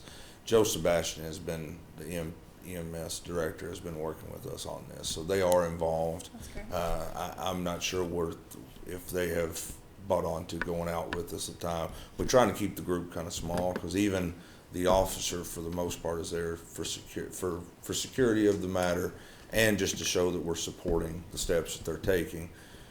If it's not going to be an intrusion where the officer forces their way into the home, the officer only goes in if everybody goes in. If it's a conversation on the porch, the officer stands by at the cruiser and allows that process to take place. So, but they will be involved. They are currently involved. I just I dropped the ball a little bit on that, on giving them their recognition on it. Well, I think you've got a lot of great stuff in your presentation. I'm excited to see it implemented. Thank you, ma'am. And assuming we adopt we implement the flock system, that they provide an estimate on like a reduction of officers? Like how many? It seems like that would help with manpower issues if we're having any. I asked, being as kind of trying to cut back as much as I could, I asked the same thing, and it is the same for us as it is for Lexington, as it is for anyone. Now, we do have the option of starting kind of like Lexington did with fewer cameras. They started with 25, had a huge success. They now own or have 100 cameras in the city. We could start out with 10 and focus on different points.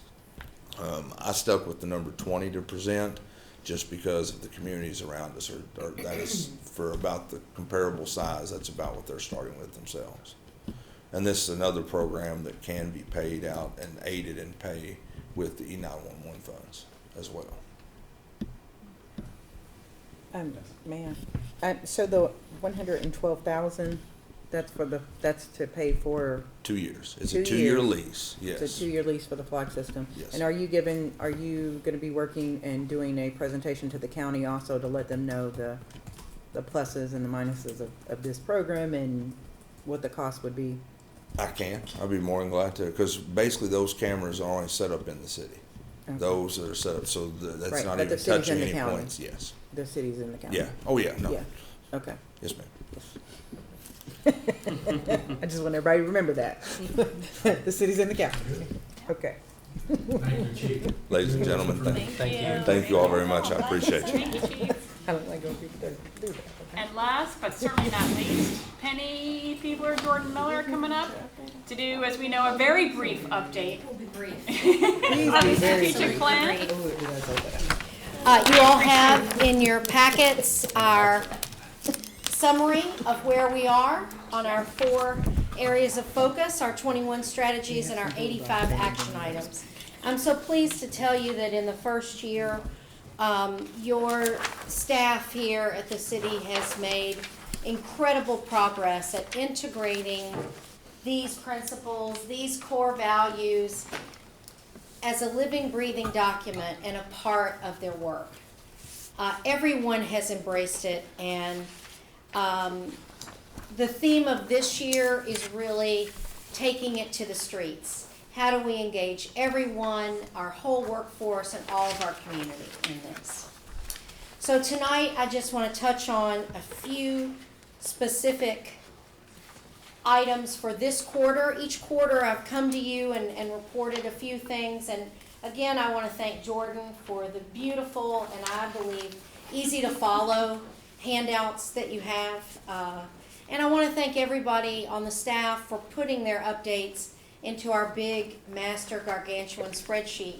That is not everyone's favorite thing to do, but everyone does it. So just a few things to report on tonight.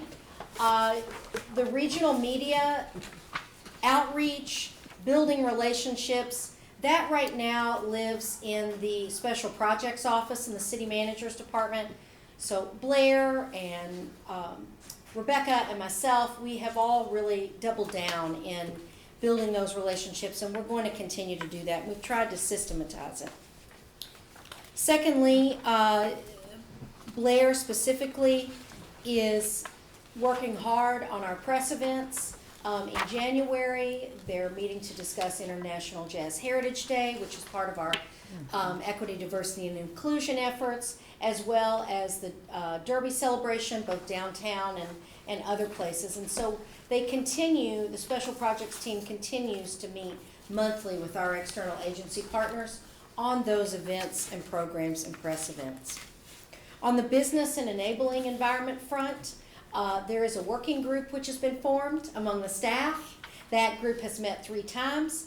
Their first priority is merchant ordinance revisions, removal of onerous and unnecessary license fees, and others. And so that's ongoing, and the idea is that that would be fully systematized by the end of June. Further, in our economic development focus area, there is a call for proposals out right now for a new mural on the side of the VFW building. This is a joint grant between the City of Frankfort, the public art capital of Kentucky, and Josephine Sculpture Park. And this is a mural that the building owner, which is the VFW, welcomes and is excited to see. This will be an artist team to focus on the unique history of the Capitol Corridor and its connection to the Civil Rights Movement, 1964, and the Civil Rights movements beyond. And so this call for proposals has been published widely. We've reached out to a lot of artists of color in the state of Kentucky and elsewhere, and we're excited about that mural. The new signs in Riverview Park. If you've not seen those, please take a look. That's part of our citywide beautification and aesthetic improvements and reviewing our existing facilities for maintenance issues. Strategy 6 in economic development deals with engaging our external agency partners. The group is really in lockstep with Walk Bike Frankfort, and lots of initiatives are happening there. There are meetings scheduled throughout the end of the year, and I know that the group is working hard on engaging all of our external agency partners. I want to report a little bit about recycling, and this is related to our IDEA values, inclusion, diversity, equity, accessibility, and of course belonging. So the city is launching an education and outreach campaign to educate citizens about the recycling drop-off locations in town and to encourage landlords to provide recycling services. This will be completed by the end of 2023. Further on those IDEA strategies, I want to report that in the last 2 years we have hired 12 full-time staff members who are Black, Hispanic, or 2 or more races. 7 of those hires remain active with us today, and the departments they are in are City Manager, E911, Fire, Police, Solid Waste, and Sewer. In the last 2 years, we have hired 39 part-time or seasonal staff members who are Black, Hispanic, Asian, or 2 or more races. By definition of the position, none of the seasonal hires are active now, but it is likely many more will be rehired next year. This is a total of 51 minority hires in the last 24 months. So it's a perfect example of having a plan and working your plan and being intentional. Can we do more? Yes. But everyone here and your staff team is fully committed to that. Finally, in the IDEA values area, we met as a staff on December 14th. We talked about our core values. You know, they bond us together, they guide our work. How can we push our core values to our whole employee base and into our community? And we started to talk about that as it also relates to equity, diversity, inclusion, and belonging. We got a lot of good feedback from the department heads. We will all be meeting in a strategic planning session on the 26th of January. I expect us to talk about this more And the feedback is to meet regularly with the strategic plan team and to create some new incentives. So Jordan and I are committed to that. And this item will be developed from a staff team throughout the whole year. So lots and lots of different departments involved in that. Dusty had some great ideas, Chief Bowman, related to the police department. And so we're very excited to work together and really live into the mission of our core values. Finally, in sustainability, our last area of focus, there was a radio ad campaign run in December, and a new campaign is running in January. February, there will be ads in the local paper, and this is related to creating awareness about all the aspects of the recycling program. You know, we have glass, paper, print, and newsprint, and so all of those items are now being promoted in accordance with our sustainability plan. Can I entertain any questions this evening? Ms. Piefler, just Yes. very quickly, I had the pleasure of talking with some folks in other communities, one of which was Boyle County, and they have a very progressive recycling program. Okay. And it is, they do not pick up at homes, yet when they stopped picking up at homes, they actually had more people recycling. And then they actually use a third-party vendor to actually sell their products. And so they almost recoup the entirety of their recycling costs based upon what the sale of those recycled goods are. I would love for us to at least look at that third-party market and see if there's something out there instead of us discussing where we're going to send it, whether it's Lexington or Louisville. Perhaps we can be the drop-off area for all these places, and we'll sell their stuff. So, you know, it's just an option out there. Maybe Yeah, a new thank you. business Yes. discussion. Great. Thank you so much. Thank you. Thank you. Well, that concludes regular business. You want to talk about a discussion of a tentative agenda? I know we talked about Medicaid, transport, epoxy coating. We have some first readings and some second readings coming up at the end of January. Anything else? No, I think you got it. Ma- We'll wait till Wednesday. Just very briefly, Commissioner, just very briefly. Right now, with the way that the topic has come up with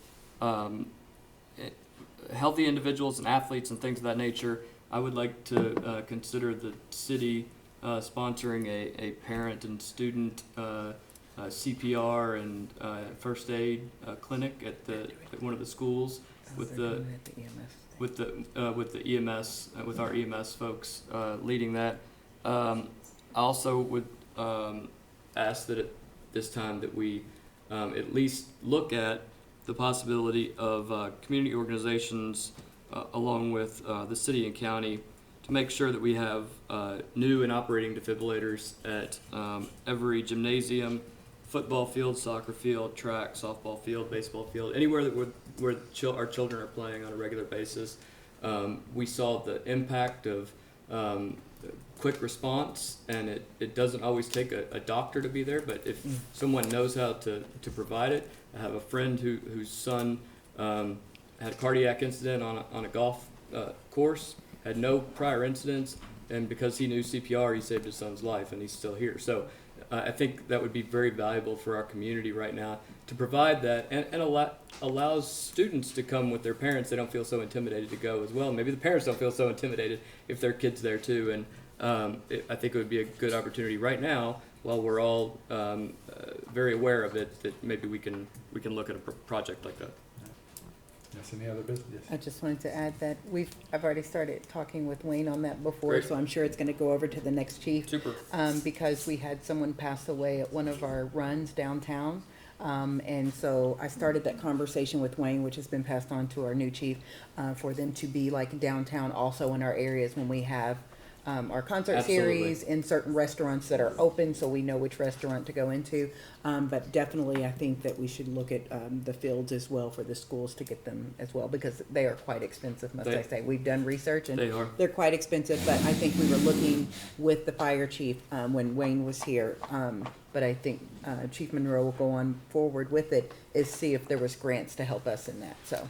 And I know we are that looking at Zoll that, will go out of their way to help us as well, find those grants Yeah. as well to, Yeah. to get So, those. I'm glad you brought that up, but we are working on that. Any other business? Okay, seeing none.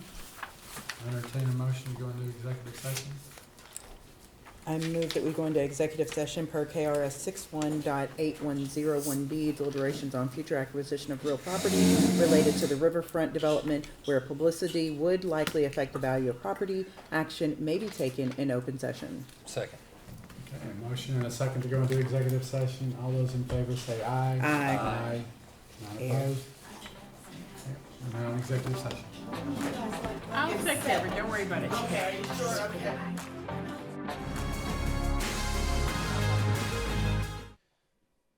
Mayor, I'd like to make a motion to authorize the mayor to sign an option contract on the purchase of 101 Main Street with a $10,000 option price and an option term of 180 days to perform due diligence on necessary inspections and studies, with other contract details to be negotiated through the city attorney.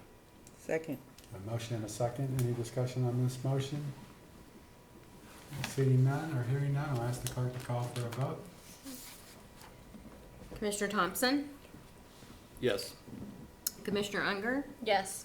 Commissioner Waldridge, Yes. Commissioner May, Yes. Mayor Wilkerson. Yes, motion carries. Motion to adjourn. Second. All those in favor to adjourn, say aye. Aye. We're adjourned. Thanks. Welcome to 2023, folks.